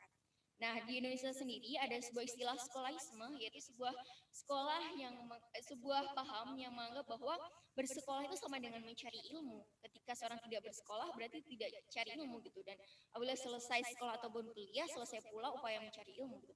Nah, dari definisi sekolahisme, school society ataupun school society ini menimbulkan sebuah dampak gitu. Apa saja dampaknya? Pertama adalah institusionalisme pendidikan, kemudian adanya industrialisasi pendidikan dan juga pragmatisme pendidikan. Yang pertama adalah terkait institusionalisme pendidikan. Banyak institusi yang bergantung pada kontrol sosial. Salah satunya adalah sekolah sebagai institusi pendidikan, gitu, di mana hal ini merupakan bentuk isomorfisme organisasi, di mana hadirnya sekolah sebagai bentuk respon terhadap keadaan eksternal. Dapat kita lihat lahirnya sekolah di Indonesia merupakan karena kebutuhan kolonial Belanda gitu untuk mencetak para pegawai-pegawai gitu. Maka tidak heran ketika sekolah merespon fokusnya merespon keadaan luar, kurikulumnya pun fokusnya adalah untuk menguasai bahasa Belanda. Berbicara tentang institusionalisme pendidikan gitu, di mana masyarakat menganggap pendidikan formal atau pendidikan itu semakin melembaga, di mana hal ini turut mempengaruhi konstruk sosial gitu. Sebenarnya suatu hal yang tidak bisa dipungkiri ketika sekolah merupakan bagian dari institusi pendidikan. Namun, lambat laun masyarakat menganggap bahwa sekolah itu bersifat wajib. Dapat kita lihat gitu ya, semakin menjamurnya persekolahan seperti itu. Nah, ketika adanya institusionalisme pendidikan, yakni pendidikan yang merespon terhadap keadaan di luar, maka hal ini menimbulkan sebuah industrialisasi pendidikan gitu. Ketika dunia memasuki abad 21, yakni perkembangan teknologi dan ilmu pengetahuan berkembang begitu pesatnya, di mana hal ini turut mengantarkan manusia menuju era revolusi industri 4.0 ketika kebutuhan industri semakin meningkat. Pun hal ini menuntut pendidikan untuk merespon akan kebutuhan industri tersebut. Maka tidak heran gitu ya ketika perubahan pembelajaran dan muatan pembelajaran itu menyesuaikan dengan era industri gitu. Maka dapat kita lihat fokus literasi dewasa ini adalah pada tataran literasi SDM dan juga literasi data. Nah, karena fokus sekolah adalah untuk merespon keadaan yang ada di luar dalam hal ini industri, maka keberhasilan dan mutu pendidikan itu diukur berdasarkan keterserapan lulusan dalam dunia kerja gitu. Penilaian ini disebabkan karena pendidikan itu dianalisis dari karakteristik sebagai investasi gitu. Maka sekolah ataupun univ yang tidak mampu menghasilkan siswa ataupun mahasiswa yang langsung siap kerja, ini dianggap gagal gitu karena mereka tidak mampu berkontribusi gitu ya untuk meningkatkan pendapatan negara seperti itu. Nah, adanya industrialisasi pendidikan juga turut mengilhami sebuah isme, yakni pragmatisme pendidikan gitu, di mana tujuan pendidikan itu adalah untuk memperoleh pekerjaan dan juga materi gitu. Maka tidak heran ketika banyak jurusan seperti manajemen, kemudian ekonomi yang laris di pasaran gitu, karena orientasi mereka adalah untuk memperoleh materi dan pekerjaan. Nah, dan masyarakat menganggap dan menilai bahwa seseorang yang berpendidikan tinggi gitu telah gagal apabila ia tidak mampu menghasilkan materi untuk kebutuhan dunianya. Nah, dari sini dapat kita lihat apa gitu, ketika pendidikan itu dikorelasikan dengan materi ataupun uang gitu, maka seorang profesor yang sangat pintar tapi tidak memiliki uang, maka ia dianggap telah gagal gitu, karena dengan pendidikannya nyatanya dia tidak mampu menghasilkan materi gitu. Nah, dari berbagai problematika tersebut sebetulnya dapat kita rangkum. Yang pertama adalah adanya sekolah ada karena respon terhadap luar gitu. Sebenarnya tidak mengapa ketika sekolah itu merespon keadaan luar baik politik ataupun industri. Namun jangan jadikan keadaan di luar ini adalah fokus utama seperti itu. Kemudian yang kedua, telah terjadi penyempitan makna dan sumber pendidikan ketika pendidikan hanya dibatasi oleh adanya sebuah institusi. Yang perlu digarisbawahi adalah institusi itu hanyalah sebuah fase, bukan segala-galanya. Kemudian yang ketiga adalah tantangan industri yang dijadikan sebagai orientasi utama pendidikan, di mana poin ketiga ini memiliki relasi dengan poin pertama. Yang keempat adalah pendidikan dinilai benar gitu ya, apabila memiliki nilai praktis. Nah, berbagai problematika tadi gitu dapat kita lihat telah terjadi sebuah problem gitu ya, di mana problem ini terkait cara pandang masyarakat gitu. Nah, lantas bagaimana sih masyarakat itu, bagaimana cara masyarakat harusnya kita tuh memandang terhadap sekolah itu? Pertama adalah menuntut ilmu itu dalam Islam bersifat sepanjang hayat pun di berbagai peradaban menyatakan demikian. Gitu. Kedua adalah perlu adanya optimalisasi lingkungan pendidikan. Dalam hal ini keluarga, masyarakat ataupun sekolah memegang urgensi yang sangat tinggi gitu. Tidak ada porsi yang lebih unggul antara satu dengan lainnya, di mana ketiganya ini perlu ada sebuah sinergitas gitu untuk menghasilkan suatu pendidikan yang optimal dan maksimal gitu. Adanya institusi merupakan wujud budaya ilmu, dan yang perlu digarisbawahi adalah tujuan pendidikan itu adalah bervisi dunia dan akhirat, tidak hanya berfokus pada industri ataupun tantangan di eksternal gitu. Nah, perlu kita lihat sebenarnya bagaimana sih tujuan pendidikan yang ada di dalam Islam gitu. Yang pertama adalah terwujudnya atau terrealisasinya sebuah masyarakat, seseorang yang taat kepada Allah, baik dalam tataran individu ataupun komunitas, di mana hal ini untuk membentuk good man. Karena apa? Seorang yang good man bisa dipastikan dia adalah orang yang good citizen gitu. Kemudian pendidikan menjadikan manusia itu universal, yakni seorang insan kamil, seorang di mana manusia adalah sebagai khalifah dan juga hamba Allah gitu ya, dengan tujuannya misi dunia dan akhirat gitu. Nah, dua ini merupakan tujuan dalam tataran religius gitu. Kemudian bagaimana sih amanah undang-undang tentang pendidikan itu sendiri, ya, ini untuk membentuk manusia yang beriman dan bertakwa kepada Tuhan yang Maha Esa gitu. Namun ketika terjadi sebuah disorientasi di dalam pendidikan dewasa ini, kemudian tujuan pendidikan mana yang dilaksanakan oleh pendidikan sekarang ini, seperti itu. Nah, perlu kiranya kita juga melihat bagaimana sih budaya ilmu di berbagai peradaban. Yang pertama adalah terkait budaya ilmu di Yunani gitu, di mana Yunani banyak mempengaruhi peradaban lainnya seperti Romawi, Islam, dan sebagainya. Masyarakat Yunani adalah masyarakat yang gemar ilmu, bahkan kaum sofis pun menghargai adanya sebuah pemikiran gitu. Dan pendidikan dimaknai sebagai keutamaan tertinggi dan bersifat menyeluruh dan seumur hidup, seperti itu. Nah, perlu kita tengok juga gitu bagaimana budaya ilmu yang ada di Amerika, di mana mampu menghasilkan Franklin, kemudian George Washington, dan juga James Madison gitu, di mana para tokoh ini sangat berpengaruh gitu ya dalam dunia politik dan juga pemikiran. Dan para tokoh ini gitu ya lahir jauh sebelum adanya sebuah institusi ataupun universitas. Nah, dari sini dapat kita lihat apa gitu, tanpa adanya sebuah institusi dengan budaya ilmu yang diangkat gitu, mampu menghasilkan para tokoh-tokoh yang sangat berpengaruh. Nah, kemudian bagaimana dengan budaya ilmu yang ada di dalam Islam, di mana hubungan budaya dan ilmu di dalam Islam itu mampu mempengaruhi berbagai pertumbuhan ilmu lain gitu. Ketika pada zaman Nabi Muhammad SAW, ketika Al-Quran berkembang begitu pesatnya, hal ini turut mengilhami tumbuhnya berbagai ilmu-ilmu lain seperti itu. Kemudian budaya ilmu di dalam Islam juga menggerakkan pertumbuhan lembaga keilmuan gitu, di mana para ilmuwan itu mempraktikkan dan melaksanakan ilmu itu di berbagai tempat seperti itu. Nah, apabila kita lihat gitu ya, apabila kita korelasikan, ternyata cara pandang masyarakat dewasa ini tentang sekolah ataupun pendidikan gitu ya tidak relevan gitu dengan budaya ilmu yang sesungguhnya gitu. Lantas, apakah masyarakat masih membutuhkan sekolah?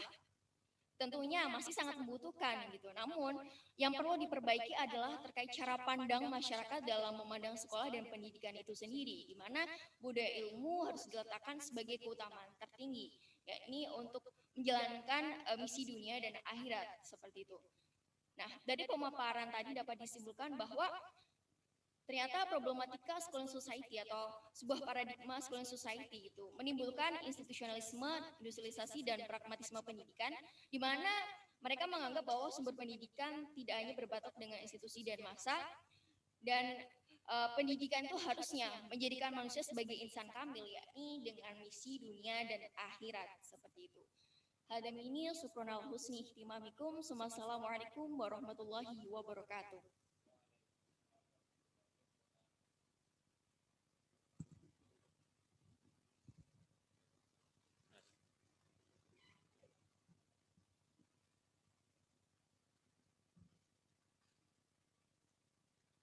Baik, penjelasan yang menarik dari Ustazah Novita Kusuma Dewi, sebuah gambaran umum mengenai pendidikan, sekolah, dan pengaruhnya bagi manusia-manusia modern. Dalam Islam, kita mengetahui sebuah hadis, man arada dunya fa'alaihi bil ilmi, wa man aradal akhirata fa'alaihi bil ilmi, wa man aradahuma fa'alaihi bil ilmi. Di mana kita mendapatkan ilmu? Salah satunya ya di sekolah. Nah, sekolah pun tidak hanya berorientasi kepada nilai-nilai kapitalis saja, berorientasi kepada kepentingan ekonomi saja, bahkan yang hari ini dianggap sebagai komoditas tertentu saja. Melainkan, sekolah ialah sekolah yang membentuk manusia berperilaku baik, berakhlakul karimah sebagai implementasi dari nilai-nilai good man, bukan sebagai good citizen seperti dalam paradigma konseptual keilmuan barat. Nah, sekolah pun jangan kita anggap sebagai sesuatu yang sangat kompetitif saja, saling bersaing satu sama lain, mencari hal-hal yang bersifat material. Tapi di sini dia dianggap sebagai sekolah yang harmonis, tempat yang sakral, suci, dan integratif dengan nilai-nilai keislaman dan nilai-nilai pelajaran umum. Maka Allah Subhanahu wa taala berfirman, "Wa ma kanal mu'minuna liyanfiru kafatan falaula nafaru min kulli firqatin minhum ta'ifatan liyatafaqahu fid din wa liyunziru qaumahum idahum raja'u ilaihim la'allahum yahdharun." Baik, sekarang kita masuk ke diskusi selanjutnya, yaitu sharing session antara pemateri dan beberapa pertanyaan yang akan dilampirkan oleh panitia. Untuk termin yang pertama, kita mempunyai 15 menit live. Dipersilahkan kepada si penanya untuk raise hand dan panitia akan menampilkan pertanyaan yang akan penanya tanyakan.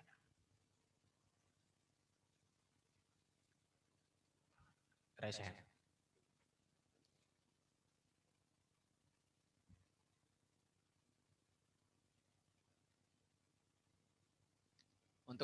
Untuk penanya bisa ditampilkan. Silahkan raise hand bagi yang ingin bertanya kepada salah satu pemateri dari kami. Sebutkan namanya, kemudian berasal dari mana, pertanyaannya apa, kemudian ditujukan kepada pemateri.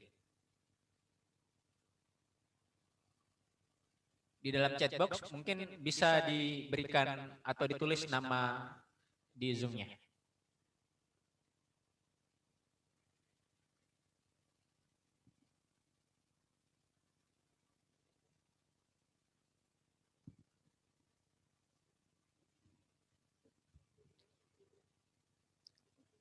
Iya, ini karena live videonya bisa diperlihatkan, kemudian bisa meraise hand, kemudian panitia akan menampilkan video live si penanya.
Untuk teman-teman presenter ya, itu sudah ada beberapa pertanyaan di kolom chat sejak tadi sebetulnya. Silahkan dijawab lebih dahulu saja.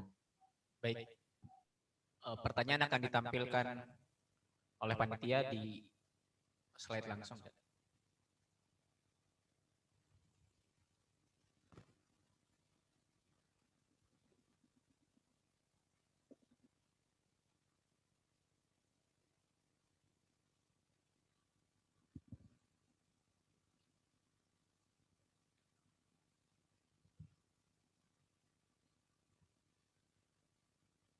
Baik, untuk pertanyaan yang pertama dari saudari kita Widya Mufida Unisa yang ditujukan kepada Ustadz Ahmad Reza. Baik, pertanyaannya, mengamati fenomena yang sedang terjadi saat ini, ada publik figur menghina ulama. Begitu pula sebaliknya, ulama mengucapkan kalimat yang tidak layak pada saat ceramah dan didengarkan oleh berbagai kalangan. Sebagai masyarakat yang aktif di sosial media, bagaimana kita menyikapi hal tersebut? Karena hal ini akan memberikan dampak moral kepada generasi bangsa. Terima kasih. Langsung dijawab kepada Ustaz Ahmad Reza, kami persilahkan.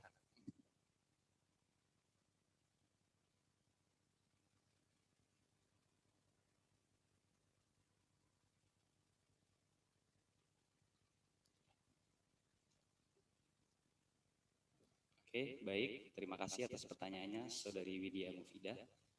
Saya akan mencoba menjawab pertanyaan ini dengan segala keterbatasan ilmu yang saya miliki dan pengetahuan yang saya miliki. Oke, fenomena yang baru terjadi di hadapan kita ini ada seorang public figure yang menghina ulama dan kemudian ulama tersebut melontarkan kalimat yang tidak pantas dalam menjawab hinaan tersebut. Kemudian bagaimana kita menyikapinya? Oke, kita perlu melihat konteks yang terjadi saat itu ya. Apakah benar kalimat yang dilontarkan oleh ulama tersebut tidak sesuai dengan moral dalam Islam? Kalau memang tidak sesuai, kita jangan memperhatikan dia sebagai seorang ulama. Jadi kita perlu memperhatikan dia sebagai seorang person. Bahwasanya dia juga seorang manusia yang bisa memungkinkan terjadi kesalahan dalam segala pembicaraannya, seperti itu. Maka kita tidak boleh serta-merta melihat apa yang di hadapan kita terima secara mentah-mentah. Tapi harus kita pertimbangkan ulang, tidak boleh ditorak mentah-mentah dan tidak boleh diterima mentah-mentah juga. Dipertimbangkan ulang, kita pertanyakan kembali, apakah itu sesuai dengan apa yang agama kita ajarkan, nilai-nilai agama kita ajarkan. Seperti itu. Dan kalau di depan umum, mungkin memang penggunaan kata-kata yang kasar, kata-kata yang kurang tepat, sepertinya kurang baik, karena dalam berdakwah pun ada metodenya, ada caranya. Bagaimana cara berdakwah itu sehingga orang yang menerima dakwah ini bisa dengan lapang dada menerima pendapat kita, menerima argumentasi kita. Jadi tidak ada unsur kebencian dalam berdakwah. Ini sebenarnya. Maka perlu kita tekankan sekali lagi, dalam berdakwah jangan sampai kita menggunakan unsur kebencian, mengumbar kebencian terhadap audiens kita, seperti itu. Terima kasih.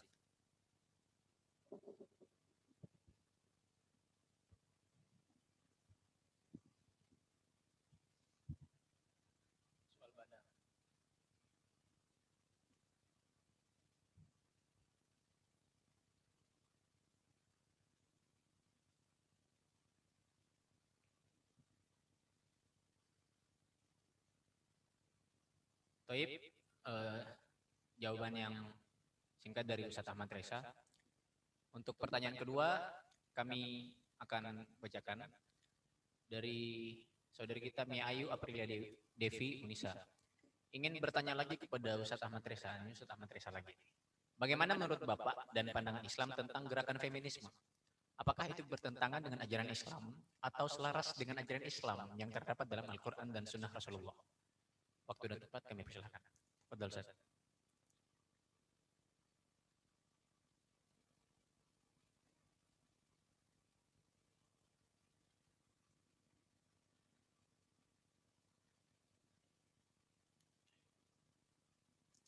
Oke, baik. Terima kasih atas pertanyaannya. Bagaimana dengan feminisme? Apakah selaras dengan ajaran Al-Quran?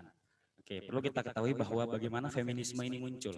Kemudian apa orientasi mereka? Feminisme ini muncul akibat gerakan di Eropa. Wanita ini menuntut kebebasan terhadap kaum laki-laki. Sedangkan dalam Islam, apakah kita menemukan hal yang seperti ini? Apakah wanita dalam Islam ini dikekang? Tidak sepertinya. Justru dalam Islam kita menjunjung tinggi martabat wanita. Ayat Ar-Rijalu Qawwamun 'alan Nisa. Ada ayat Ar-Rijalu Qawwamun 'alan Nisa. Kita jangan memaknai ayat ini bahwasanya laki-laki ini superior terhadap wanita. Justru ayat ini memberikan penegasan kepada laki-laki. Hei laki-laki, kalian itu pelindung bagi wanita. Nah, justru di sini kita lihat bahwa Islam, Al-Quran menempatkan wanita sebagai sesuatu yang terhormat, justru melindungi wanita. Artinya kalau kita menyarankan gerakan feminisme dalam Islam, sepertinya ini tidak tepat, karena dalam Islam sendiri wanita ini sudah dihargai, sudah dihormati, serta jadi tidak perlu lagi menuntut kebebasan, sudah diberikan hak-haknya, sudah ada hak bagi kaum wanita, sudah ada hak-hak bagi kaum laki-laki, itu sudah sesuai pada porsinya masing-masing, seperti itu. Mungkin demikian dari saya. Terima kasih.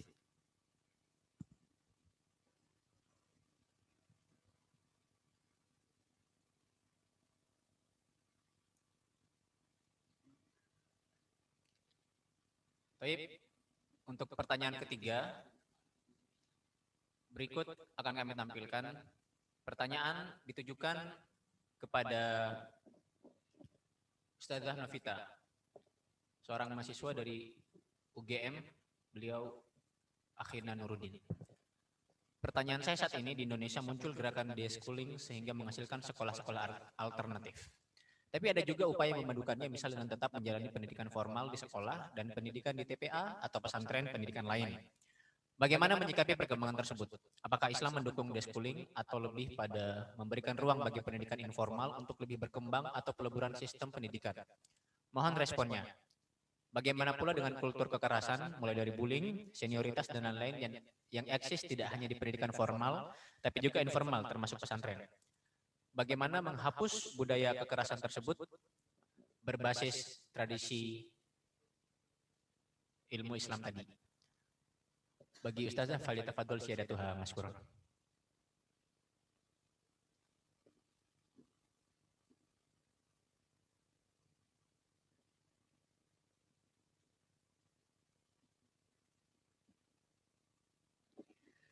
Baik, terima kasih atas pertanyaan yang telah diberikan dari Saudara Nuruddin dari UGM gitu ya.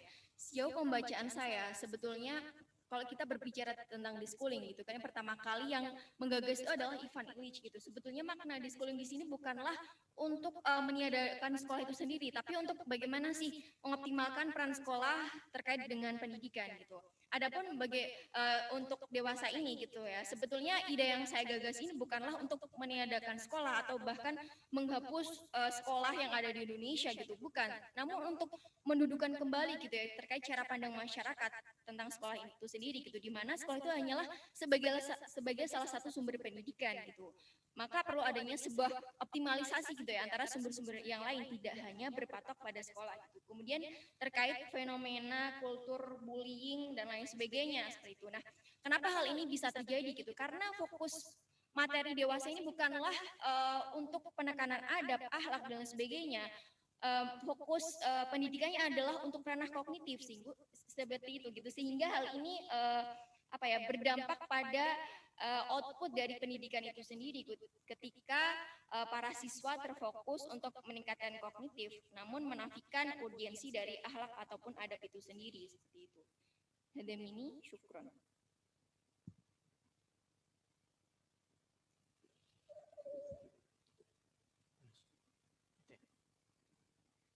Baik, jazakumullah khairan katsira, sebuah jawaban yang menarik dari Ustazah Novita. Sekarang kita lanjut kepada pertanyaan terakhir. Sebuah pertanyaan ditujukan kepada Al-Ustadz Nida Husna Abdul Malik dari Anissa Isti, Universitas Indonesia.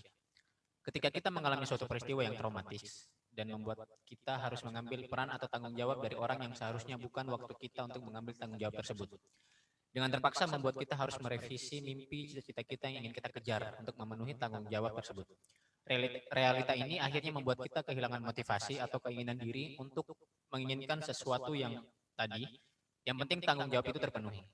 Bagaimana kita bisa meyakinkan diri untuk tetap hidup bahagia dengan kondisi tersebut dan cara menumbuhkan kembali motivasi untuk memperjuangkan mimpi yang kita inginkan? Falyatafadhol siyadatuhu maskuran.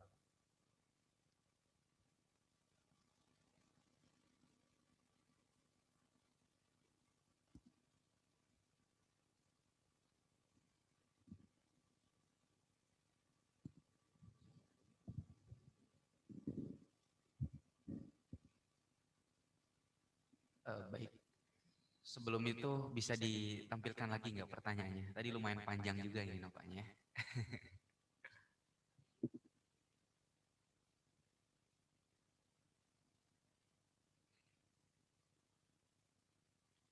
Ketika kita mengalami suatu peristiwa yang traumatik dan membuat kita harus mengambil peran tanggung jawab dari orang yang seharusnya bukan waktu kita untuk mengambil tanggung jawab tersebut, dengan terpaksa membuat kita harus merevisi mimpi atau cita-cita yang ingin kita kejar untuk memenuhi tanggung jawab tersebut.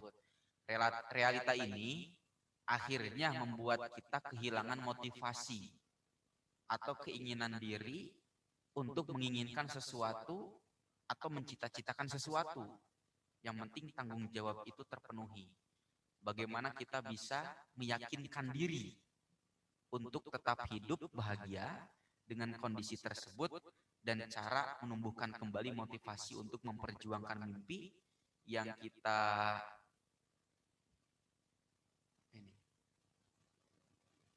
inginkan, Syukran wa jazakumullah. Oke, baik. Singkatnya dari hasil bacaan yang kami pribadi telaah gitu ya. Kalau berangkat dari traumatik seperti itu, sebenarnya ada daya yang harus dia itu dorong untuk kepada posisi yang tepat. Artinya, ketika kita ada masa lalu yang katakanlah suram gitu ya, ataupun tidak baik, yang terus kemudian malah menghilangkan rasa cita-cita kita untuk kedepannya gitu. Ini sebenarnya ketika kita di dalam Islam mengenalnya kondisi jiwa an-nafs al-lawwamah, itu dia memiliki daya kesadaran dan memperbaharui sekaligus memperbaiki untuk bisa mencapai kepada posisi yang tepat ataupun kepada tingkatan kebahagiaan, yaitu jiwa yang tenang tentram itu. Jadi intinya sih sebenarnya kembali ke kesadaran kalau kedepannya kita masih bisa melakukan banyak hal yang lebih baik, maka kondisikan jiwa yang an-nafs al-lawwamah ini untuk bisa fokus kepada jiwa an-nafs al-mutmainnah seperti itu. Singkatnya mungkin seperti itu ya. Syukran wa jazakumullah.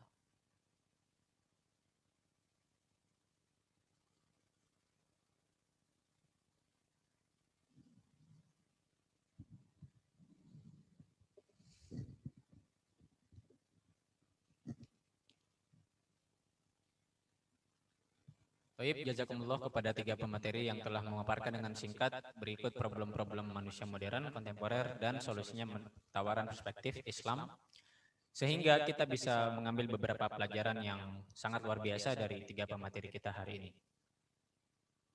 Baik, karena kita menuju kepada akhir acara, kami akan menutup acara ini. Kami mengucapkan terima kasih banyak kepada seluruh partisipan, peserta yang telah memberikan pertanyaan-pertanyaan konstruktif sehingga kami juga masih terus belajar, membaca lebih banyak lagi, dan juga di saat yang sama momen ini kita jadikan sebagai ajang silaturahim dan berbagi ilmu. Waktu dan tempat kami berikan kepada Master of Ceremony.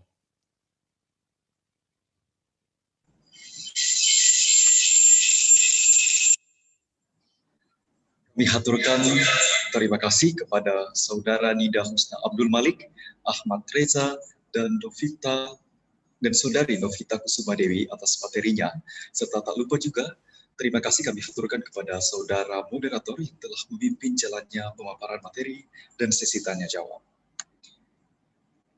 Selanjutnya, epilog oleh dosen pembimbing program Kaderisasi Ulama Universitas Darussalam Gontor kepada Bapak Anton Ismunanto, Magister Pendidikan, disilahkan.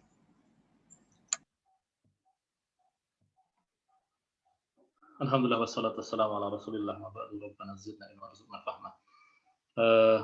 Saudara sekalian yang dirahmati Allah, Bapak Ibu sekalian yang saya hormati dan adik-adik yang saya banggakan. Itu tadi pemaparan materi dari adik-adik kami, peserta PKU Angkatan 14, dan memang ada keterbatasan di dalam penyampaian materi karena ruang waktunya ya. Jadi karena dibatasi waktu, lalu kemudian dibatasi ruang juga karena menggunakan media seperti ini, tentu tidak seleluasa ketika menyampaikan secara lisan di depan publik langsung sebetulnya. Nah, dan memang tadi juga ada beberapa pertanyaan yang sangat berbobot.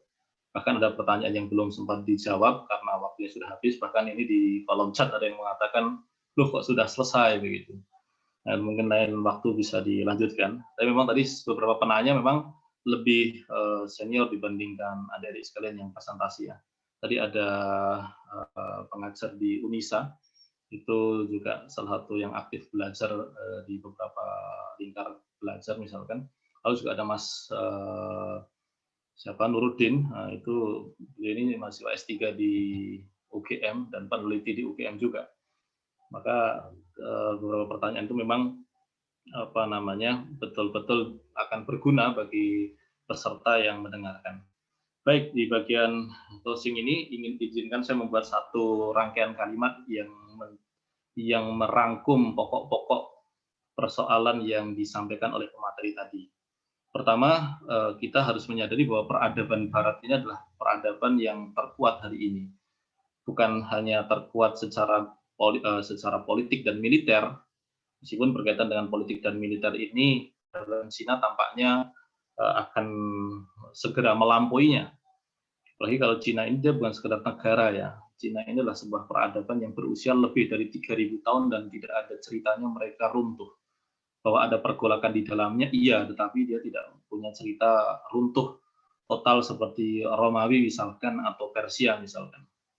Nah, tetapi secara epistemologis berkaitan dengan cara bernalar, cara memandang dunia dan kenyataan, peradaban Barat ini masih yang terkuat pada saat ini. Dan masalah yang ditimbulkan oleh peradaban Barat ini bukan hanya bagi Muslim, bahkan non-Muslim.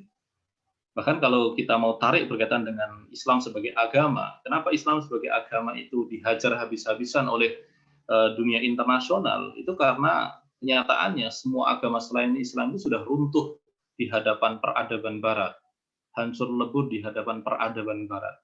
Bahkan ketika terakhir Kristen mengatakan oke terhadap LGBT, itu sebetulnya Kristen telah mengakhiri doktrin-doktrinnya. Ketika agama memang betul terhubung pada keabadian, lalu kenyataan keseharian itu mengubah doktrin-doktrinnya, itu menunjukkan bahwa agama itu runtuh. Ini berbeda dengan Islam yang di satu sisi ada aspek-aspek ajarannya yang bisa bergerak luas mengikuti perubahan ruang waktu, tetapi di sebagian aspeknya yang lain dia bersifat permanen. Mau seperti apapun situasinya, memang harus begitu itu. Bahkan kalau kemudian dihubungkan dengan jiwa serta keinginan-keinginannya untuk memenuhi kesenangan yang diinginkan, maka ajaran itulah yang harus ditegakkan dan jiwa ditundukkan di atas atau di hadapan ajaran tersebut. Makanya di dalam konsep baik buruk di dalam Islam misalkan, itu bukan semata-mata bahwa kebaikan itu bisa diterima secara rasional, tapi lebih dari itu ada aspek-aspek yang lain yang berkaitan dengan kemampuan manusia untuk menundukkan diri dan jiwanya di hadapan kekuasaan Tuhan. Nah, itu satu persoalan sebetulnya. Nah, tapi kembali tentang persoalan peradaban Barat tadi, peradaban Barat itu tidak sesederhana Amerika atau Eropa atau Australia sebetulnya. Peradaban Barat adalah akumulasi kebudayaan-kebudayaan lama yang sangat kompleks. Peradaban Barat itu adalah hasil dari percampuran antara filsafat dan etika Yunani. Makanya ketika dulu umat Islam itu berhasil menerjemahkan, mensyarah dan membuat rumusan ulang tentang berbagai macam filsafat Yunani di tahun 1000, 1100, 1200, 1300, lalu konsep-konsep universitasnya, jadi kalau tadi yang mengatakan bahwa banyak pemimpin Amerika bukan produk sekolah, harus dipahami bahwa kampus-kampus di Barat itu sudah ada sejak tahun 1000-an ya, meskipun dia lebih belakang dibandingkan kampus-kampus di dunia Islam. Nah, berkaitan dengan tadi, ketika kampus-kampus di Barat bermunculan, lalu banyak kurikulum itu dipindahkan dari dunia Islam ke Eropa misalkan, maka sebetulnya apa yang disebut sebagai Renaissance bagi orang-orang Eropa itu adalah ketika mereka mampu membaca kembali hasanah filsafat Yunani kuno yang sudah dihancur leburkan oleh gereja dan dimodifikasi untuk kepentingan gereja. Apa-apa yang disampaikan oleh para ulama Islam dan para falasifah Muslim itu adalah filsafat Yunani yang di satu sisi disampaikan sebagaimana adanya, meskipun tidak bisa menghindari distorsi akibat penerjemahan, tapi di sisi yang lain ada juga filsafat yang khas Islam yang memang ketika dia berpindah ke Barat tetap bermanfaat bagi perkembangan nalar orang Barat. Nah, filsafat Yunani yang memengaruhi peradaban Barat itu melalui peradaban Islam, dan dia membentuk salah satu urat nadi dari peradaban Barat hari ini. Lalu kemudian peradaban Barat itu juga dibentuk oleh kebudayaan Romawi, khususnya berkaitan dengan sistem hukum dan ketatanegaraan. Lalu di situ dipengaruhi juga oleh kebudayaan-kebudayaan lokal dari orang-orang Jerman, orang Inggris, orang Prancis yang membentuk mentalitas harga diri, nasionalisme, pekerja keras, itu tidak lepas dari kebudayaan-kebudayaan lokal di Eropa pada masanya. Lalu kemudian mungkin ada yang bertanya, kenapa kok film Harry Potter misalkan atau tokoh seperti Thor misalkan kok bisa dimuat ulang di film-film Hollywood? Karena memang sejatinya peradaban Barat tidak meninggalkan nalar-nalar klinik mereka, tidak meninggalkan tahayul-tahayul dan khurafat mereka. Dan itu khususnya berasal dari orang-orang Skandinavia, orang-orang Nordik, orang-orang di daerah Eropa bagian utara, maupun orang-orang lokal di sekitar mereka sebetulnya. Tetapi kemudian peradaban Barat itu juga dipengaruhi oleh agama Kristen dan Yahudi, termasuk kemudian Islam dengan tradisi intelektualnya. Nah, karena peradaban Barat itu adalah peradaban yang dipengaruhi oleh banyak aspek, maka kita jangan memandang bahwa peradaban Barat ini simpel ya, dia sangat rumit. Sebagaimana kita juga tidak boleh memahami bahwa Islam itu sekedar agama. Islam ini adalah agama yang dibangun di atas asas pengetahuan yang bersumber dari wahyu Quran dan Sunnah sebetulnya. Nah, maka kemudian ketika kita memahami bahwa Barat itu adalah peradaban yang dibangun di atas nalar-nalar yang canggih, kita tidak akan bisa menghadapinya tanpa memahami bahwa Islam itu juga dibangun di atas nalar-nalar yang canggih juga. Bedanya adalah kalau nalar Barat itu sepenuhnya berangkat dari nalar manusia, rasionalitas manusia, berikut kecenderungan sekuler dan penolakannya pada agama dan metafisika, Islam berbalikan. Ada panduan yang menuntun umat Islam sampai pada kebebasan bernalarnya. Itu yang disebut dengan wahyu. Maka kalau kemudian umat Islam melepaskan diri dari panduan wahyunya, dia sebetulnya sedang mengikuti langkah peradaban Barat. Oke deh, kalau kemudian Barat itu memberikan kemajuan-kemajuan fisik, ya bisa saja seorang Muslim itu menjadi maju secara fisik seperti peradaban Barat. Tapi ingat, yang dicabut dari dirinya lebih banyak. Nah, peradaban Barat yang canggih seperti itu menghasilkan banyak pandangan-pandangan turunan berkaitan dengan makna semesta, makna manusia, makna kebenaran, makna kenyataan, makna kebahagiaan, dan sebagainya. Nah, makna-makna turunan itulah yang kemudian tadi dibahas satu persatu oleh adik-adik kita dari PKU Angkatan 14. Misalkan tentang bagaimana orang memahami manusia. Sebetulnya bagi peradaban Barat, jiwa itu tidak lagi betul-betul dibincangkan. Yang lebih banyak dibicarakan adalah tentang perilaku. Meskipun kemudian kita harus pahami juga bahwa aliran psikologi Barat itu juga sangat kompleks dan beragam begitu. Tetapi yang pasti dalam cara pandang Islam yang disebut dengan nafas itu adalah bagian dari keseluruhan diri manusia yang kompleks. Kalau kita bicara nafas atau jiwa dalam Islam, dia dihubungkan dengan akal, dihubungkan dengan ruh, dan juga dihubungkan dengan kolbu. Jadi hati, jiwa, ruh, dan akal itu adalah 4 hal yang saling tumpang tindih yang membentuk kedirian kita. Nah, adapun berkaitan dengan nafas atau jiwa itu, dia dimaknai oleh para ulama merujuk kepada bagaimana Quran menjelaskannya sebagai bagian dari diri kita yang berguna untuk menata tubuh kita. Nafas ini bertugas untuk menjaga agar tubuh kita tetap hidup dan tidak mengalami defisit berkaitan dengan kesenangan maupun kesengsaraan. Itu dia. Hanya kemudian bagi peradaban Barat, apa yang disebut sebagai manusia itu lebih menekankan kepada aspek-aspek jiwa yang sifatnya tadi kesenangan dan kenestapaan atau kenikmatan serta kesengsaraan yang mereka peroleh.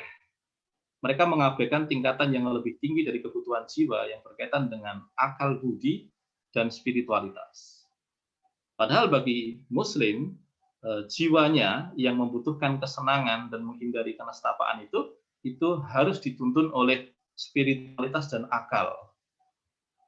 Nah, ini yang akan nanti membedakan konsep manusia antara Barat dengan Islam.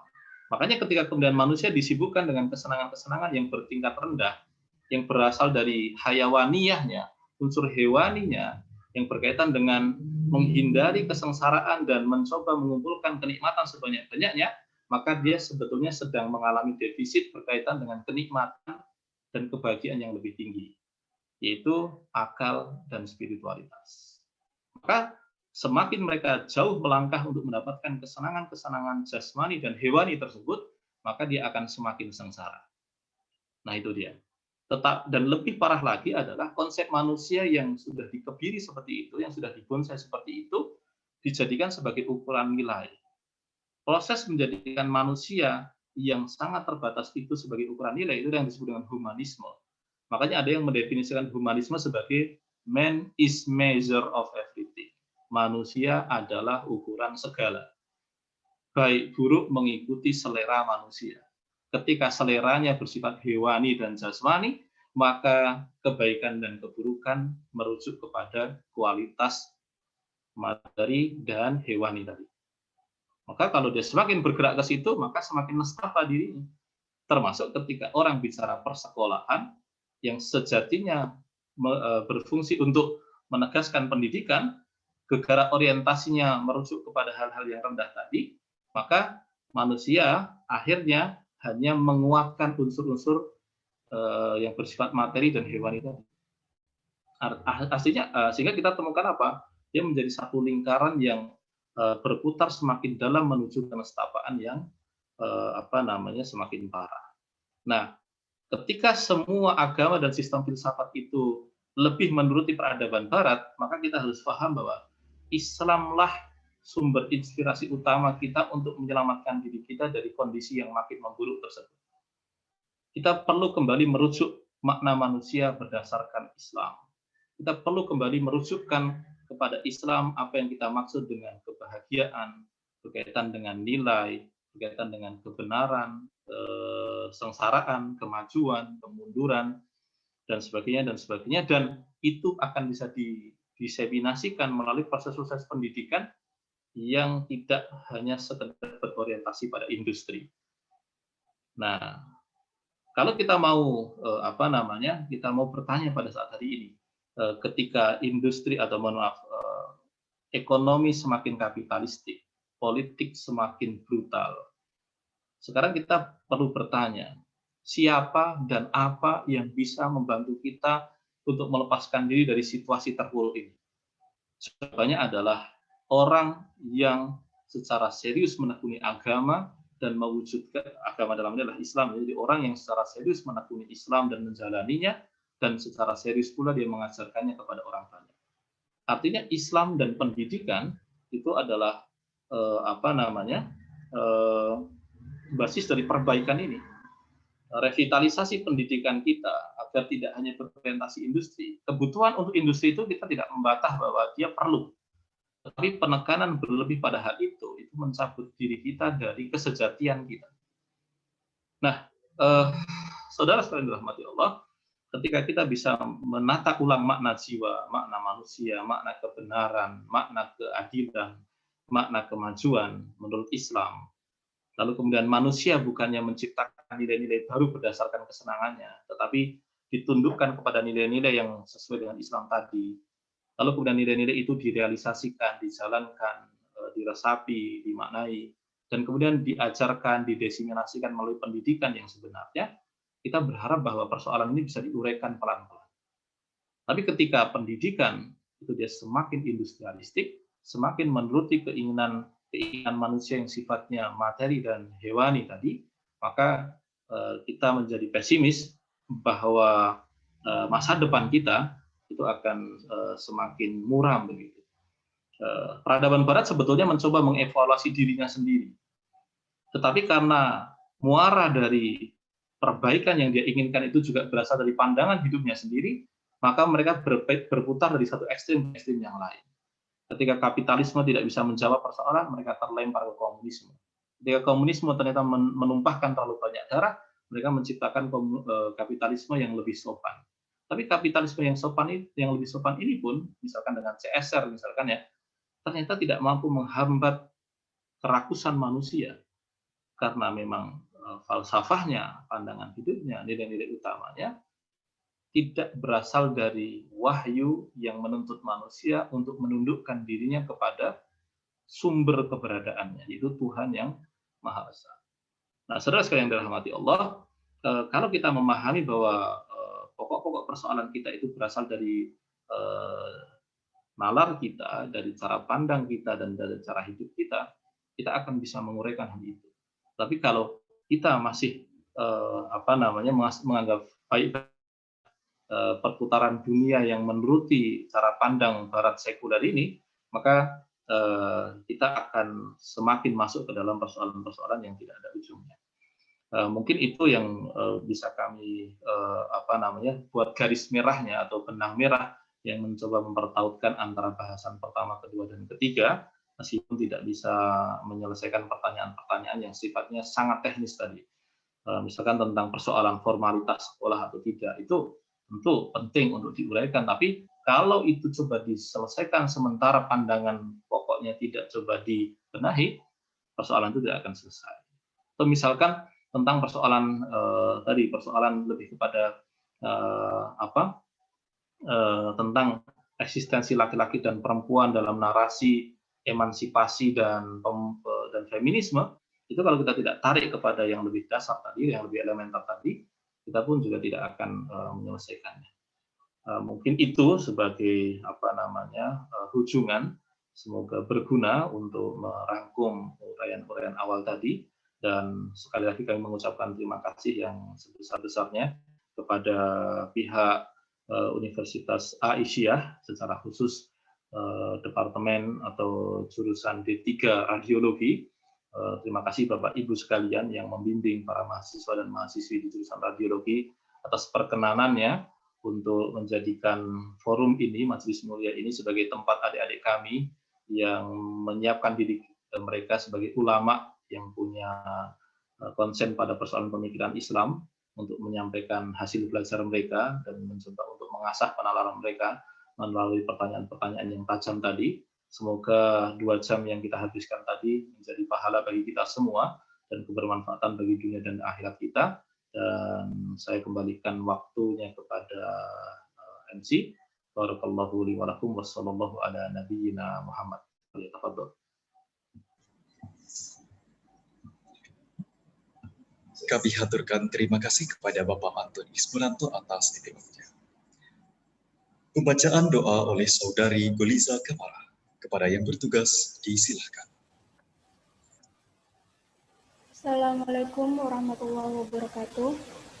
Sebelum menutup kegiatan kita pada siang hari ini, marilah kita berdoa terlebih dahulu. Semoga ilmu yang kita dapat pada hari ini bermanfaat bagi kita ke depannya. A'udzubillahi minasyaitonirrajim. Bismillahirrahmanirrahim. Alhamdulillahi rabbil alamin. Ar-Rahmanir-Rahim. Maliki yaumiddin. Iyyaka na'budu wa iyyaka nasta'in. Ihdinas siratal mustaqim. Siratal ladzina an'amta 'alaihim ghairil maghdubi 'alaihim waladdallin. Bismillahirrahmanirrahim. Allahumma inna nas'aluka salamatan fid din wa afiyatan fil jasad wa ziyadatan fil ilm wa barakatan fir rizq wa taubatan qablal maut wa rahmatan indal maut wa maghfiratan ba'dal maut. Allahumma hawwan alaina fi sakratil maut wan najatan minan nar wal afwa indal hisab. Rabbana la tuzigh qulubana ba'da idh hadaitana wa hab lana min ladunka rahmah innaka antal wahhab. Rabbana atina fid dunya hasanah wa fil akhirati hasanah wa qina azaban nar. Subhana rabbika rabbil izzati amma yasifun wa salamun alal mursalin walhamdulillahi rabbil alamin. Amin. Terima kasih. Billah fisabil haq fastabiqul khairat. Wassalamualaikum warahmatullahi wabarakatuh. Waalaikumsalam warahmatullahi wabarakatuh. Terima kasih kami ucapkan kepada Saudari Goliza Kamara. Selanjutnya sesi foto.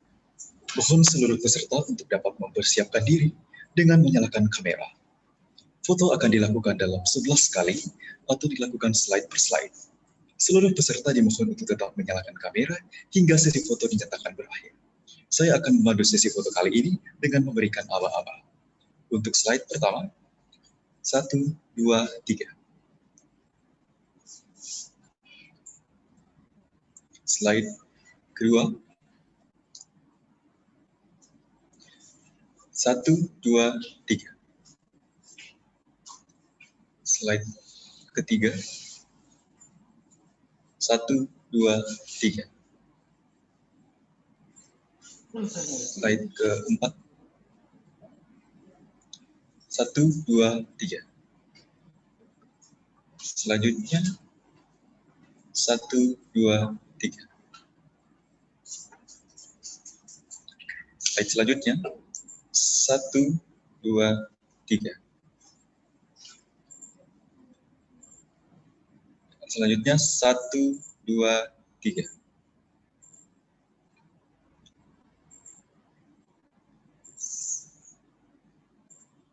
Slide selanjutnya, 1, 2, 3.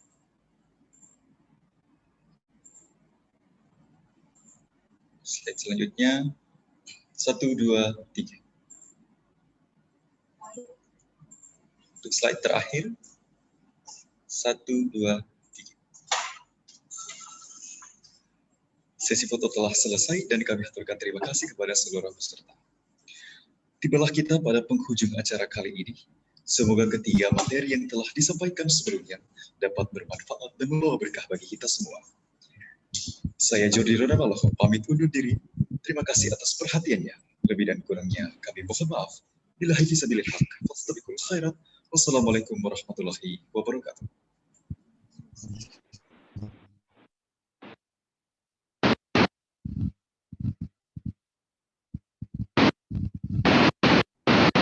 Seluruh peserta atau bisa meninggalkan grup Zoom karena Zoom akan kami akhiri.